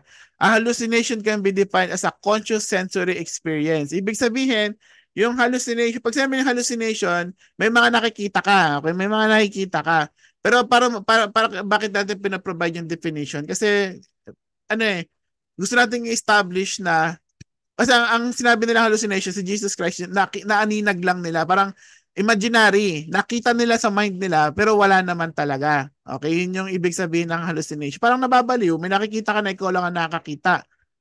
Okay, pero clarify natin. Pag sinabing hallucination, it is a conscious sensory experience. So, dun sa tao na nakaka-experience ng hallucination, hindi siya visual lang. Sensory experience siya. Ibig sabihin, nararamdaman. Naramdaman. Oo, kumbaga may nat-trigger yung senses mo that occurs in the absence of corresponding external stimulation. Maganda yung part na yon, in the absence. Ibig sabihin, kunyari ako. Tapos gusto kong mag-hallucinate kayo. Wala akong pwedeng gawin para ma-trigger yung hallucination. Gets nyo yon? Kasi ang hallucination, hindi siya nati-trigger ng external stimulus. So wala akong pwedeng gawin para ang isang tao mag-hallucinate. Kusa niyang nararamdaman yon by himself. Napaka-importante nun kasi yung mass hallucination theory, kung nako-control yung hallucination, kaya ko siyang i-produce. Kunyari, may ipapaamoy lang ako sa iyo o mag-hallucinate ka na. Kung ang hallucination ganoon siya, nati-trigger siya ng external stimulus, posible nga na yung 500 mag-hallucinate sabay-sabay. Kasi pwedeng paamoy ko sa kanila lahat yun O. Pero yun nga, sabi ng mga doktor, pag sinabi hallucination, walang external stimulus. Ibig sabihin, yung kusa lang siyang naramdaman ng taong yun of the relevant sensory organ and has sufficient sense of reality to resemble yun nga. Para siyang totoo talaga. So in addition, the subject does not feel he or she has direct voluntary control over the experience. Kung baka parang wala siyang magagawa to escape out of it. Kaya nga yung hallucination parang nababaliw. So marinaw na ko ano yung hallucination? Yes. Now. Parang may nakikita ka, ganyan. Nababaliw ka na. Nakikita ko na si ganyan. Pero ikaw lang talaga. Okay? So, hallucinations and the science behind them. Well, arguably the most widely held naturalistic theory for the resurrection. So, ito na to cut it short, ang mga nagsasabi, nawala yung bangkay. Nakita nila si Jesus Christ. Pero sabi nila, nag-hallucinate lang daw lahat yun. Si Peter, sila Mary, yan yung 500, si Paul, si James, lahat yan nag-hallucinate lang. Okay. Sabay-sabay. Okay. So first, not just one person but many saw Christ appear. So ito sinasagot na response na to. First nga not just one person but many saw Christ appear. So parang lumalabas ng mga nagsasabi ng hallucination theory. So lahat na nakakita kay Christ, lahat 'yon nag-hallucinate lang. Second, they saw him not individually but together. Yung mass hallucination nga. Sabay-sabay sila nag-hallucinate, sabay-sabay pa sila nang nakita. Pare-parehas pa sila nang nakita. Pare-pareho. Oo, wala pa. Di ba ang hallucination, individual yon, ikaw lang yon. Tapos wala akong pwedeng gawin para ma-trigger yon. So, anong nag-trigger para yung 500 na yon sabay-sabay na mag-hallucinate? Di ba? Mass hallucination is napaka-imposible. Third, they saw him appear not just once but several times.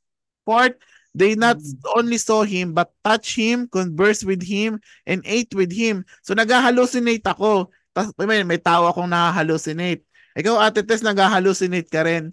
Tapos sa hallucination ko, kumakain kami ng taong ito. Tapos ikaw, makikishare ka sa akin sa hallucination ko, makikikain ka rin sa akin. Parang, sa hallucination mo. Oo, so nakishare ka sa hallucination ko. Hoy, maki-hallucinate ka nga sa akin. Kumakain kami, kasama ka. Ganyan. Parang, okay. Diba? Kasi, diba yung eksena sa John, kumain sila ng isda? Sa John, 21. So, sabihin, yung sabay-sabay sila nag-hallucinate, pare-pares pa sila ng hina-hallucinate na kumakain sila ng isda. Share pa sila. Okay. Ayan. So, flip and decisively, the religious enthusiasm hypothesis fails to explain that the non-production of the body, it would have been impossible for Jesus' disciple to have believed in their master's resurrection if he scores daily in the tomb. Balikan ko yung sa ano, they saw him appear not just once but several times. Kasi nga hindi ko nasabi yung date. Kasi nga si Jesus for 40 days siya nagstay bago siya umakyat bago yung ascension. So, yung mga taong yon nag-hallucinate for 40 days. Ang hallucination hours lang, 'di ba? So isang buwan silang Baka ano, nga, baka minutes nga lang eh. oo, so isang buwan silang hibang, no? May nakikita silang ganon, yung 500 sabay-sabay, bang okay. Kasi ito pa yung ano doon, 'di ba? Sabi niya kasi dito, parang kung mas pero itong hallucination theory kasi independent hindi niya ina-acknowledge yung theft theory. Kaya niya sinabi na kung nag-hallucinate lang sila, yung bangkay nandun pa rin eh. Pero alisin natin yun. Assuming na wala yung bangkay, tapos nag-hallucinate nga lang sila. Di ba? Pero yun nga ang point dun eh. Parang ang labo nang sabay-sabay yung hallucination, pare-pares na nakita. Tapos parang may interaction pa yung mga hallucinations nila. Di ba? Kain ka sa hallucination ko. May interaction. May ano kaya tinira nila? Ano yun yung CBD ba yun? Yung ano, basta okay, so malabo, di ba? Kayo na magsabi, ang labo nito. Ang ganyan. So, group hallucinations lack scientific Lago. support, okay? So, walang data yon, never pa nangyari yon. Saka, hindi nila alam paano posibleng mangyari yon, di ba? Kaya sabi nga doon sa ano, di ba? Sa Case for Christ. Ewan ko, try natin panoorin. Sige. Ito lang.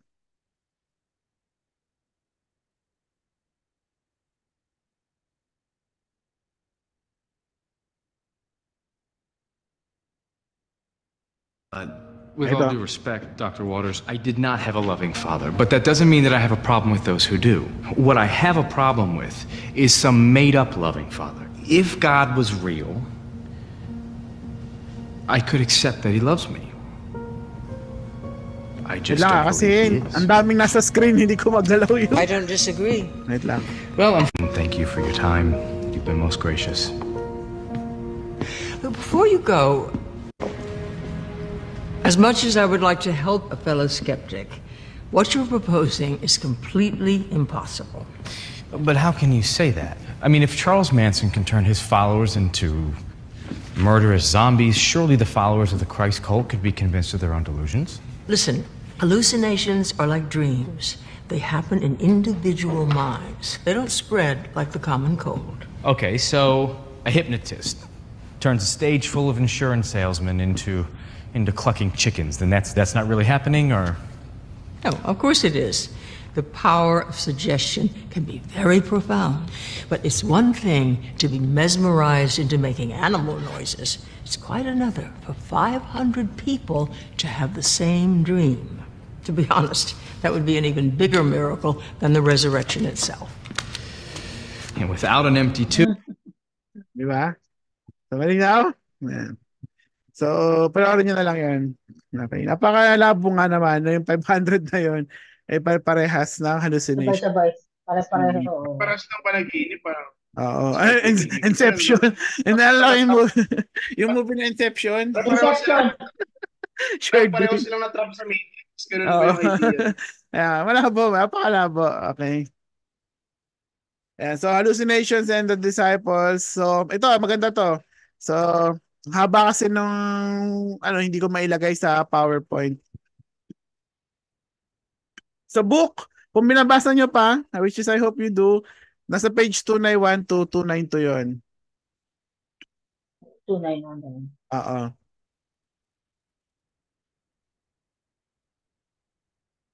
And so, wait lang ha. Siyempre iba dito sa ano.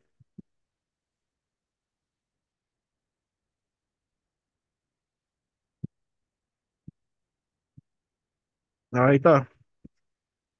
Yan. So, pero yung ano So yung dalawang to, si Peter Cripp and Ronald Taselli, nag-offer sila ng 13 reason why the hallucination theory cannot be considered a reliable or reasonable naturalistic explanation for the resurrection.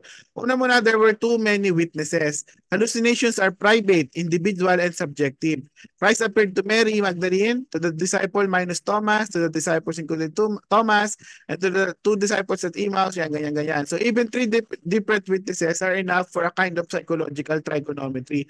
Over 500 is about as public as you wish, as you can wish. No? Kung baga, tatlo lang, ang hirap na pa, 500, masyado na ano yun. Okay?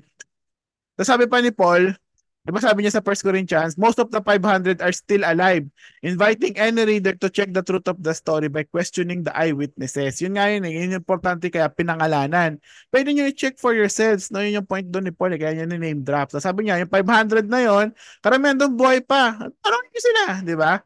He could have never done this and gotten away with it given the power, resources, and numbers of his enemies if it were not true. Number 2, the witnesses were qualified. They were simple, honest, and moral people who had first-hand knowledge of the facts. Diba? Wala silang motivation to lie or to conjive about this, diba? Na pangatlo, the 500 saw Christ together at the same time in place. This is even more remarkable than 500 private hallucinations at different times in places of the same. Just ngayon nga may interaction sila dun sa na-hallucinate nila. So parang ang labo, diba? Sabay-sabay sila. Then hallucinations usually last a few seconds or minutes. Rarely hours. Di nga umabot daw ng oras eh. This one hung around for 40 days. Okay. So, yun yung sabi nga Anita. Parang labot, grabing hallucination naman yun. Umabot ng mahigit 1 buwan. And hallucinations usually happen only once, except to the insane. Yung mga baliw lang talaga, yung nag-hallucinate ng tuloy-tuloy. So this one returned many times to ordinary people, di ba? So yun nga, sabihin niyo 500 may git na yun, lahat yun, nabaliw na, lahat yung ganyan. So hindi, malabo. Hallucinations come from within, from what we already know, at least unconsciously. This one said and did surprising and unexpected thing, like a real person and unlike a dream. Yun nga, parang may yung taong to may interaction, may ginagawa siya na kakaiba. And then number 7, not only did the disciples not expect this, they didn't even believe it at first. Neither Peter nor woman nor Thomas. Diba? Yung attitude nga nila, hindi nila inaasahan na mangyayari yun. Kasi nga they were not expecting it eh. So in hallucinations, do not eat. Hindi kumakain ng hallucination. Pero si Jesus, kumain siya on at least 2 occasions. Diba? Yung kasama niya yung mga disciples niya. Yung sa isda, yung umaga. Diba? And then, the disciples touch him. Nahawakan nila yung hallucination nila. Nahawakan nila eh. So paano nangyaring hallucination lang yun? They also spoke with him and he spoke back. Diba? May interaction nga. Figments of your imagination do not hold profound, extended conversations with you unless you have the kind of mental disorder that isolates you. But this hallucination conversed with at least 11 people at once for 40 days. So the apostles could not have believed in the hallucination if Jesus' corpse has still been in the tomb. Kasi assuming na independent siya, wala yung ETEP theory. Pero assume na natin na walang bangkay sa tomb. Diba? Imposible pa din. If the apostles had hallucinated and then spread their hallucinogenic story, the Jews would have stopped it by producing the body. Kasi nga assuming na independent ng TEP theory. Pero assuming natin na ninakaw yan. And hallucination would explain only the post-resurrection appearances. It wouldn't explain the empty tomb, the rolled away stone, or the inability to produce the corpse. So, ayun. Okay, so at least that's more than enough na ma-convince, di ba? Yan. Tuloy natin. So conclusion regarding the hallucination theory, in short, 1 or 2 individuals might have had hallucination, but when it comes to group hallucinations, things become quite problematic. First, as we just have seen, no scientific data exists to support such claim. In science, napaka-imposible na ang mass hallucination, napaka-imposible. Second, the chances of individuals having identical subjective internal dream-like experience called hallucinations where they share the same experience is beyond unlikely. Shared dream, no? Inception lang peg. Malabo. Okay. Kaya ba? Inception. Kaya. Okay. Sunod is the wrong tomb theory. So baka naman daw, nagpunta sila Mary Magdalene doon, sa maling tomb sila pumunta, yung wala yung bakante pa. Ay, wala nang bangkay. Nabuhay si Jesus Christ. Parang gano'n yung gusto nila sabihin. So mali sila ng pinuntahang tomb, okay? So nangyayari ba sa inyo sa cemetery yan? Yung mali kayo ng pinuntahan na ano? Okay, so yun ang akusasyon dito. Okay? So si Professor Kirsten Blake, one of the of this theory, siya yung nagsabi na baka tingin niya nagkamali lang ng pinuntahan na tomb yung mga si Mary Magdalene. Okay, so ito yung mga response, ito yung mga sagot. Number 1, even if the disciples went to the wrong tomb, this does not account for their belief that they had seen the risen Jesus. Again, yun nga, hindi naman may pinaka-issue na wala lang yung bangkay. Ang issue, nabuhay muli yung bangkay. Whether mali sila ng tomb na pinuntahan at first, hindi nyo na nababago yung fact na meron silang nakakitang Jesus Christ. Di ba? 3 days after his death. Number 3, 4. The church persecuted Paul converted based on the appearance of the risen Jesus, not on an empty tomb. Paul would have assumed that someone had stolen the body or that the wrong tomb was visited. So parang sa case nga nila, ganun din, di ba?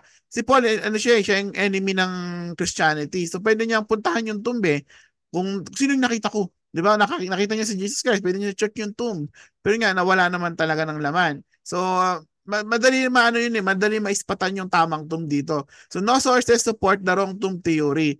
If the women and disciples had gone to the wrong tomb, all that the Roman and Jewish authorities would have had to do would have been to go to the right tomb, exhume the body, publicly display it, and clear up the misunderstanding. Gets nyo yun? Kung assuming nga nagkamali ng tomb na pinuntahan yung mga babae, madali lang ma-dispute yung story kasi yung tamang tomb nandyan eh. Pwede nilang i-check eh. Yung government, pwede nilang ilabas. Anong pinagsasabi nyo na buhay muli? Ito yung bangkayo nandito. Right tomb. Ito yung tamang tomb. Saka tandaan nyo yung tamang tomb ay siliado at may gwardiya. Hindi naman lahat ng bangkay nun ginagwardyahan. Ito lang. Diba? So madali ma-clarify kung nagkamali sila ng tomb na pinuntahan. Yet wala tayong record na nagki-claim na nagkamali sila ng tomb. Theory lang to ng mga skeptic, diba? Yet not a single critic is recorded to have even thought of this explanation for the section. And so number 6, the evidence suggests that the tomb's location was known. Kasi nga kay Joseph of Arimathea, babalik tayo lagi sa kanya. Kasi sobrang significant ng ginawa niya para kay Jesus Christ. So yun nga, yung mga maliliit na ginagawa niya para kay Lord, mukha lang yung maliit, pero kagaya ni Joseph, diba? Dinonate niya yung tomb niya, nag-echo siya through generations. So ganun din tayo, no? Yung mga the simple things we do for God, hindi mo alam sa ngayon, mukha siyang simple lang. Pero we don't know, diba? Parang pwedeng ang laki ng impact niyan in the future sa ibang tao. Ayan. So, buried Jesus in his own tomb. If the burial by Joseph was an invention, then we might expect Asian critics to state that Joseph denied this version of the story. Ayan. So, yun. So, malabo yung wrong tomb theory. So, ito pa, tandaan nyo. Nung nakita ng mga babae yung empty tomb, at least account ni Luke ata or ni Matthew, sino yung nandoon sa loob ng tomb? So, parang angel ba yun? O, yung mga angel. Di ba? Kasi May angel, may angel. Oo, may dalawa sila nakita. So kung nagkamali ng tomb na pinuntahan sila Mary, ibig sabihin yung mga angel, nagkamali din na pinuntahan na tomb. Gets yan? Nagpunta sa maling tomb yung angel. Kasi in-affirm nila na wala doon yung bangkay eh. So lahat sila nagkamali. Tomb. Parang nakakatawa nga. Nagkamali ng pinuntahan si Angel na tomb. Yeah, so malabo. Yeah, so the wrong tomb theory simply fails to account for the known evidence. In fact, it ignores nearly all the available evidence. It constructs the theory entirely according to a preconceived notion. Yan. So, malabo yan. So, cross out na yan. Madali malaman yung tamang tomb. Ito, family tomb theory. Dagdag lang to. Recent lang to. Okay, so ano ibig sabihin ito? Pwede nyo basahin na lang to sa book. Ayoko na mag-take time about this. Ito mahaba to sa book eh. Kasi ang nangyari kasi doon noon, nung parang lately, around 2007, may nakita na Talpiot tomb. Okay? Tapos na may nakita silang tomb na may bangkay pa sa loob. Tapos ang pangalan ng tomb, Jesus, son of Joseph. So parang ang ina-assume nila, meron din lang isa, meron pang iba. Ganyan. Meron pa silang nakita mga ganon. So parang ina-assume nila, parang connected dun sa wrong tomb theory. Baka hindi yung tomb na na-account sa Bible na walang laman, hindi talaga yun yung tomb ni Jesus Christ. Baka yun nga, wrong tomb pa rin, associated. Kasi may nakita silang tomb na ang pangalan, Jesus, son of Joseph. Ganyan. So, guess nyo yung argument? So paano natin sasagutin Yes, yung family tomb theory na to? So they argue that the original archaeology team that had excavated the tomb in Talpiot, where the 10 uswaris were found, dismissed in the significance of the uswari with the inscription Jesus, son of Joseph. Because of the popularity of the names Joseph and Jesus in Palestine in the Uswari period. Ito yung magandang argument. Sabi niya, Tabor compared the likelihood of finding the names George, John, Paul, and Ringo. Sino yun? George, John, Paul, and Ringo. Beatles. Beatles, di ba? Saan sila naka-base? Sa Liverpool. UK, London. sa London. UK. So just as Sa the UK. pool of names in the Liverpool tomb would suggest that the men buried there were Beatles, the pool of names from the Talpiot tomb strongly suggested that this was the family tomb of Jesus. Kumbaga, kunyari, George, John, Paul, Ringo, namatay sila sa Very common. taga-England sila, tapos namatay sila sa England. Punta tayo sa England. Ano yung odds na parang wala na akong ibang makikitang Paul doon. Wala na akong ibang makikitang John ang pangalan doon. Wala na akong ibang makikitang yeah. Ringo. Gets niyo yung sagot doon? Yeah. Oo. Parang kasi parang yung name na Jesus saka Joseph, common names na yun eh. So kasi itong mga archaeologists na to, ay na-assume nila si Joseph saka si Jesus. Sila lang yung Joseph sa mundong yun, noong time na yun. Wala nang ibang may pangalang Joseph, wala nang may ibang pangalang Jesus. So nakakita sila ng tomb na may Joseph at Jesus. Ay, ito yung tomb niya. Mali yung pinuntahan sa Bible. Parang ganun. Gets niya? Tukayo Yeah. lang. Kumbaga, what are the odds, di ba, na may makita ka ring ibang tomb na nakapangalan sa parehas na tao? Baka tukayo lang naman kasi yun. The point is, yung tomb ni Jesus is markado yun, selyado, guarded. So, talagang hindi posible yung wrong tomb na theory. Gets? Yes. Okay, di ba? So, ayun. So, the conclusion regarding the naturalistic explanations for the empty tomb. Tapos na tayo. Okay. So, clearly, itong mga they fail in multiple ways. Kasi nga, una muna, hindi nila ma-account yung lahat ng facts. Di ba sabi ko nga, ang katotohanan, ang kasinungalingan, hindi niya kayang i-hold yung facts together. At some point, magiging inconsistent siya with the other facts, no? Yun ang nature ng lie, eh. So, kaya hindi tumatagal yung lie. So, itong mga to, hindi sila makasurvive hindi nila ma-explain lahat eh. Kasi kung totoo itong mga to, dapat ma-explain niya lahat. Pero bakit hindi niya ma-explain, di ba? Second, they are largely speculative. Yun na nga, hindi siya nakabase sa evidence, lalo na yung kay Carrier, di ba? Puro haka-haka, puro akusasyon na hindi naman based sa evidence. Either lacking evidential support or relying on support of inferior quality and of late date that is so long after the events that error becomes unlikely. These theories are usually put forward by those who hold an anti-supernatural worldview. Given the failure of natural, parang di sila believe sa miracles, no? Very, parang yung mind nila, naturalist nga. Given the failure of naturalism to explain the facts of the resurrection, the best explanation, given all the facts, is that the resurrection of Jesus happened just as the historical record indicates. So, yung talagang nabuhay muli si Jesus Christ, yun lang talaga yung consistent na kayang ipagtagpi-tagpiin yung lahat. So, ang ganda nga na sinabi ni William Lane Craig, no? We have seen that multiple lines of historical evidence indicate that Jesus' tomb was found empty on Sunday morning by a group of his women followers. Furthermore, no convincing natural explanation is available to account for this fact. This alone might prompt us to believe that the resurrection of Jesus is the best explanation. Yun lang talaga, no? Sa lahat ng pinag-usapan natin ngayon, yung mga wrong tomb, hallucination, hindi siya convincing eh. At talaga ang pinaka-consistent lang, nabuhay talaga muli si Jesus Christ. No? Kumbaga, yun nga lang, ayaw lang paniwalaan ng iba. Kasi nga, ang ganda na sinabi sa Case for Christ, din ba? When is enough evidence? Enough evidence. Hanggang kailan pa? Kasi kung totoo yan, kung talagang if you will, talagang solid base lang tayo sa evidence, one evidence would be enough. Diba? Pero we have more than one. Ang dami na nating evidence na talagang nabuhay muli, na talagang nawala yung bangkay sa tomb at nakita siyang muli ng 500, more than 500 na mga tao na interact nila for 40 days, kausap nila, ganyan. Lahat sila nagsisinungaling. What's the motivation? 'Di ba? Walang lumaglag sa kanila sa 500, walang parang nagtraidor. Assuming nagsisinungaling, nag-hallucinate yung 500, mas malabo. 'Di ba? So na wala yung bangkay, nabuhay muli, nakita ng maraming tao. Okay? Yun yung sinasabi ng historical accounts. Okay? So, chinek natin yung facts, yun talaga. Okay? Ngayon, what's the verdict? Diba? Ito yung title ng book eh. This is evidence. So, what's the verdict? Diba? So, yun lang yun. Yeah. So, conclusion, that's the verdict. Nabuhay siyang mali pa yung ano ko, baguhin natin, resin tuloy nakalagay. Typo error. Yan.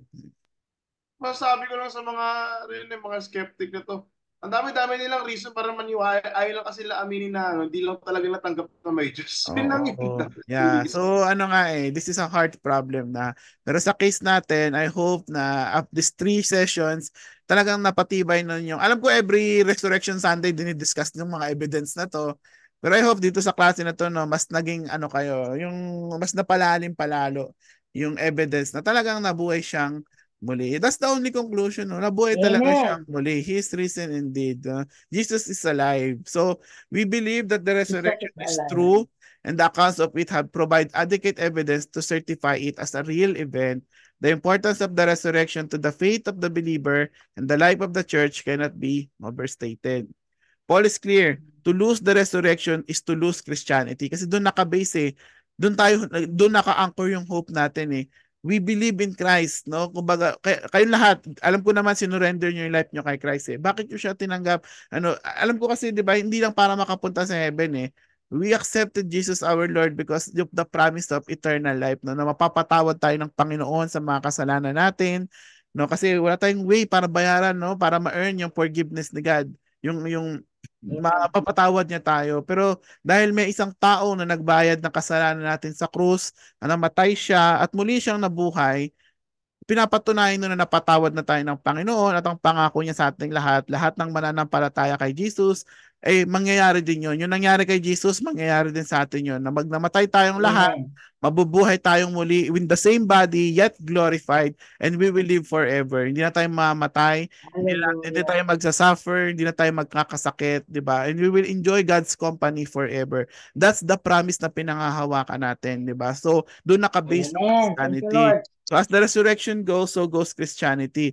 This is what makes this subject not just interesting, but vitally important. So when they contest the recorded facts describing the burial and the empty tomb, or the narratives of the radically changed lives, yun pa yun, isang din mapaliwanag eh. Bakit nababago yung buhay ng mga tao na naniniwala sa kwento na to? 'Di ba? And why itong kwento na to, bakit na-survive niya in thousands of years? And until now, pinag-uusapan, 'di ba? Kasi nga itong kwento na to is very important eh. Parang this is the greatest event in human history, no? May nakatalo sa kamatayan. Okay, lahat tayo mamamatay. Wala kahit sa Enrile, sorry. Kahit anong kaka-stem cell mo diyan, eventually mahahanap ka ni death, no? Magpapang-abot kayo someday. You can run away from him all you want, labas mo lahat ng ano mo. Pero eventually, no, death will find us all. Unless no, you have Jesus with you. That's the only way we can defeat death, no? If you have Jesus with you. Yeah. So, gusto nyo bang matalo yung kamatayan? Do you want to defeat death? Do you want to live forever? Kayo ba? Yes. Yeah. So, the Bible says that you can defeat death, no? If you have Jesus Christ, no? You go to Jesus Christ. He's the eternal life. Okay? Yan, so tuloy natin. So, both the skeptic and the Christian believe that dead people do not come back to life by a natural means. This is why the skeptic must spend time coming up with alternate theories to explain the effects and the facts of the resurrection. On the other hand, the Christian is able to point to a supernatural event as the clear and only viable explanation for the fact and effects of the resurrection. God raised Jesus from the dead. This is why a Christian burial service used for centuries in many places around the globe can speak of the sure and certain hope of the resurrection to eternal life to our Lord Jesus Christ. No? So yung mga Christian, yung mga followers ni Christ, sila lang talaga yung pwedeng mag-claim, di ba, na they have gone to a better place, no? Kasi they are with Jesus, our risen Lord. No? Yung sinasamba nating Diyos, buhay siya. Okay? Buhay siya. Kaya pag nag-pray kayo sa Kanya, sure na naririnig niya yan. Sure na nakikita niya yung sufferings natin. Buhay siya. Yun yung implication na buhay siya. Kasi ang patay, di ba, dasalan mo yan. Hindi na makaka-react sa'yo. Patay eh. Di ba? Kahit nga lugin mo yan, hindi yan magre-react sa'yo eh. Pero parang walang point magdasal sa isang Diyos na patay. No, hindi ka naririnig nun. Pero naiiba ang Christianity kasi yung dinadasalan nating Diyos, yung hinihingian nyo ng tulong pag may problema kayo, yung hinihingian nyo ng tulong pag wala na kayong pera, mga ganyan. Buhay siya, no? Naririnig niya kayo. Ang sabi ng Bible, one day makita natin siya face to face. No? So, and lahat tayo, no? Pag mamatay tayo, mabubuhay din tayong muli. Yeah. So in closing, William Lane Craig helpfully reminds us that the Christian faith is based on the event of the resurrection. It is not based on the evidence, no? Kasi pinag-uusapan natin dito yung evidence, and the evidence is overwhelming. Yet, ang Christianity hindi naka-base sa evidence, naka-base siya dun sa event mismo. Okay? So whether may evidence or not, ayaw mong maniwala sa evidence, hindi yun kasalanan ng Christianity. Ang totoo ay totoo, no? Kasi no amount of evidence will convince a skeptic talaga. Heart problem na yon, di ba? Kahit presentahan kita ng sapat ng ebidensya, kung sarado talaga ang puso't isipan mo, wala akong magagawa doon, di ba? So, ang faith natin hindi nakabase sa dami ng evidence, konti ang evidence. Ang point is, nangyari yon. Whether maniwala ka o hindi, may ebidensya o wala, iba na yung ikaw na yon, di ba? So, given all that we know about the resurrection as historical event, we must conclude with all those across the centuries who place their confidence in the resurrected Christ and found their lives and transformed. Yung mga tao yung mga unang tao nakakita kay Christ na nabuhay at tayo ngayon na naririnig yung kwento nila, isa lang talagang conclusion nating lahat. Christ is risen. He is risen indeed. Amen. So, so let's just close this now with sa sinabi mismo with the words of Jesus Christ himself. No, maganda tapusin natin tong usapan sa resurrection with Jesus mismo. No, ano bang sinabi ni Jesus Christ? No, sabi niya, when I saw him, sabi si John muna, I fell at his feet as if I were dead. But he laid his right hand on me and said, sabi ni Jesus Christ na, don't be afraid. I am the first and the last. I am the living one. I died, but look, I am alive forever and ever. And I hold the keys of... Amen. Hallelujah. So tapos, no? So praise God. So palakpakan natin si Lord for such a wonderful discussion. So walang duda na nabuhay siyang muli. So as we may time pa naman, gusto ko pakinggan nyo lang tong kanta na to. Again, si Ate Debbie na naman. Ate Debbie, thank you for your ministry. Ayan, so, napakaganda kasi ng message ng kantang to. Ayan, so, as we contemplate dun sa narinig natin, bago tayo mag-sharing.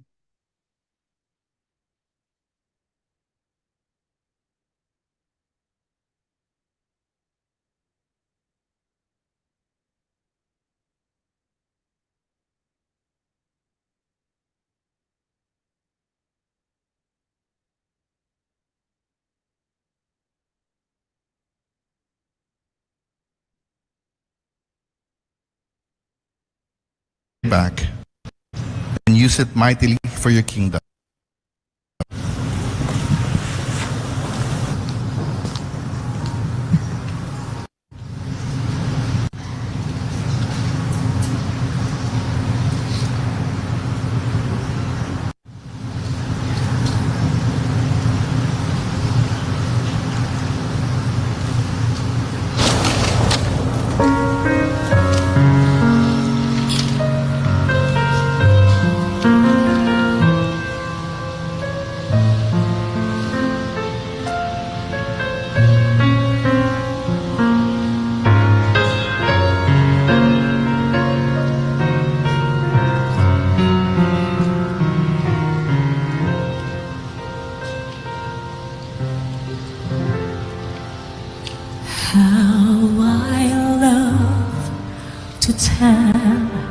The story of God's redemption plan. How Jesus died to take our sin away.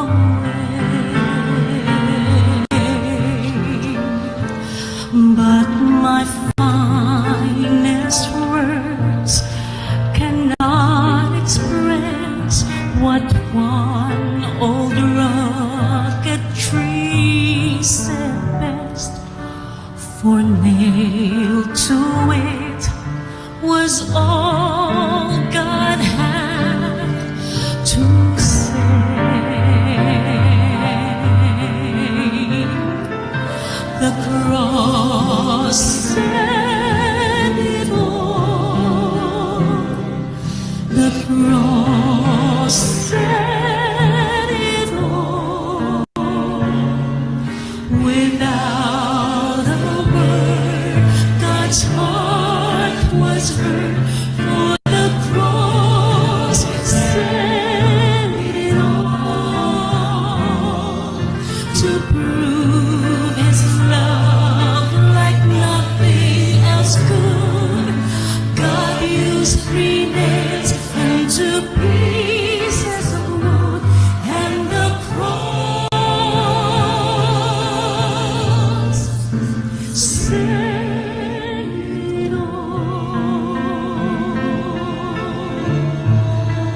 forgiveness still resound from Calvary.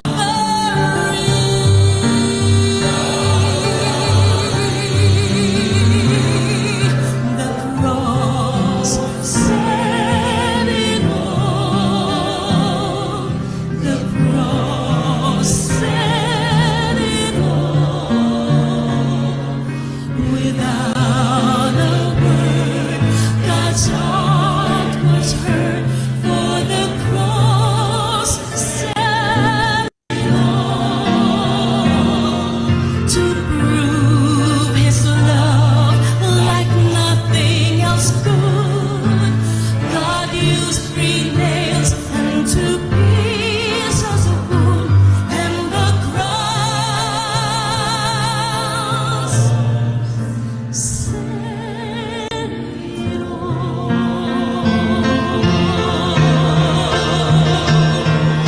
It's more than a symbol of suffering, or a picture of pain and agony. For there at the cross, every soul that was lost found a bridge from earth to eternity.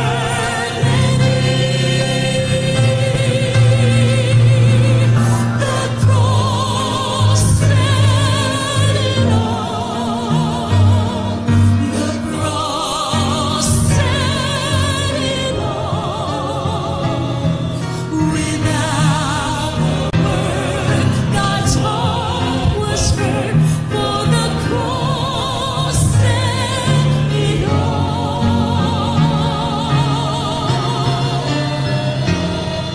To prove His love like nothing else could, God used 3 nails and 2 pieces of wood, and the cross, the cross, the cross. Yes, the cross.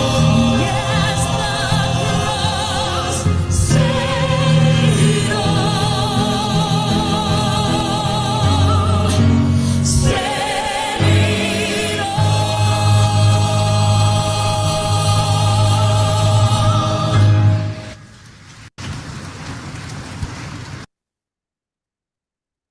Yes.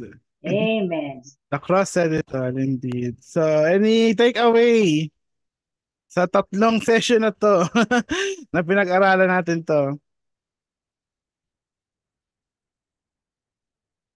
May nag-chat ba? Tinry ba sa ano? Sa chat? Yan. So, any sharing lang, no? Ano masasabi niyo sa lesson natin? The It's cross said overwhelming. overwhelming. Okay. Yeah, overwhelming. Overwhelming the truth of Jesus' resurrection. Physical is overwhelming. Hindi, it cannot be denied. Yeah. Malinaw talaga no yung verdict. Tama, Ate Tess. Ang ganda na sinabi ni J.I., no, basahin ko. I firmly believe na God foresaw billions and billions of arguments that would rise against the resurrection. Pero the truth will ultimately prevail. I agree, no? Kumbaga, pinaghandaan din ni Lord yung mga arguments nga, no? Amazing lang talaga si Lord, no?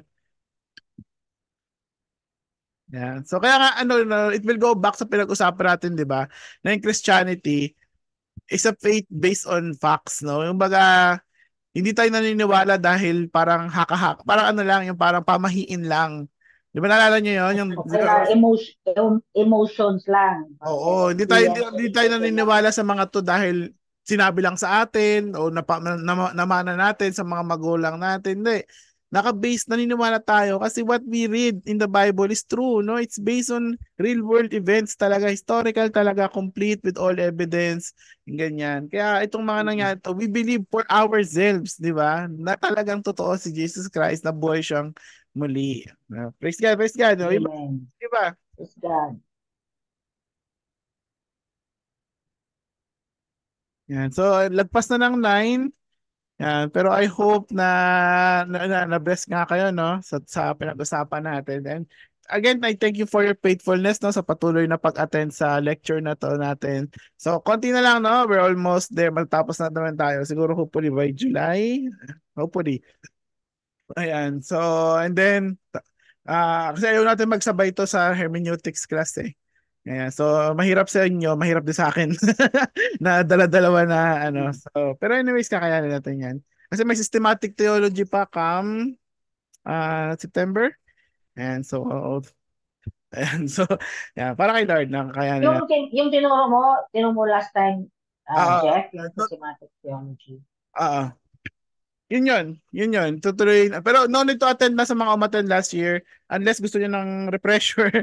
Ayan. Pero kasi ang kaibahan nung, saka ko na-explain haba yung recording eh. Basta yun. Yun yung ano natin. Pero sa mga iba, no, sa hermeneutics class, I encourage you na umattend doon. So yun lang, no. So, baka pwede mag-picture lang pala kasi as we conclude this topic. Baka pwede, smile naman dyan. Biglang sandali lang. Yan, no, naka-green, no? Uy, naka-green. Thank you. Yan, oh.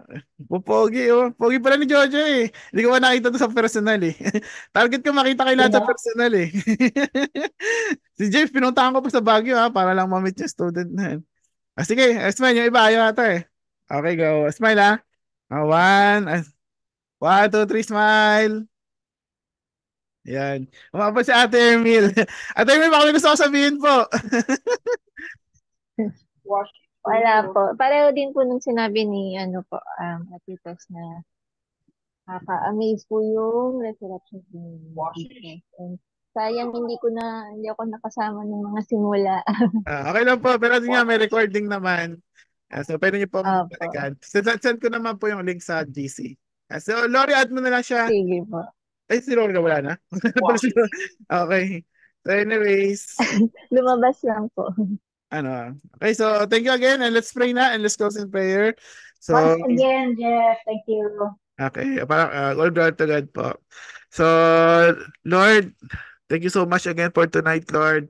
And thank you sa overwhelming na evidence, Lord, about your resurrection, Lord. And we already believe, Lord, na talaga naman nabuhay ka. Pero I hope that this night, yung na-accomplish po ngayong gabi, is yung faith namin is talaga maging based siya sa facts, Lord. Hindi lang dahil sa tinuturo siya ni pastor sa amin or yun ang sinasabi sa amin. But we know for ourselves, Lord. Nakita namin for ourselves, no, na talagang nabuhay kang muli, Lord.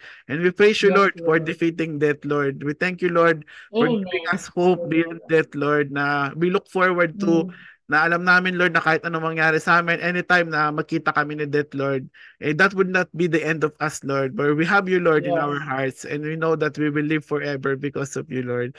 So I just pray, Lord, na habang hindi pa dumadating yung time na magkikita tayo ng face-to-face, I pray, Lord, na sana gamitin mo kami, Lord, to spread this message to everyone, Lord, na hindi pa nakakakilala sa'yo, Lord. That's the best thing we can do about this topic, Lord, na natutunan namin, Lord, is maibahagi ito sa iba, mai-share namin sa iba na hindi pa nakakakilala sa'yo, Lord. Gamitin mo kami, Lord. Use us, Lord. And kami rin, Lord, I pray na sana gabayan mo lang din kami na never kaming masway, never kaming ma-lose ang sa Lord. Yung talagang, I pray na araw-araw lagi kaming maging in awe and amaze of you, Lord. Yung talagang lumalim yung pagmamahal namin sa iyo, Panginoon. Kasi we can only share what we have, Lord. We cannot share our love for others kung kami mismo hindi kami amazed at in love sa iyo, Panginoon. So I pray na pagtibayin mo yung intimacy nating dalawa, Lord. Naming lahat sa inyo, Panginoon. Maging mas lalo ka naming mahalin, mas lalo ka naming bigyan ng oras sa buhay namin, Lord. So again, Lord, thank you so much. I pray for the coming week na maging successful, maging safe. And I pray din, Lord, sustain mo kami as we near the end of this lecture, Lord. Medyo mahaba pa, pero I know na through with your guidance, Lord, and faithfulness, Lord, matatapos namin to. So thank you so much, Lord. So we pray this po in Jesus' mighty name. Amen. Amen. Good night. Thank you so much. Amen. Thank you, Kuya Jeff. Good night. See you next Good week. night, everyone.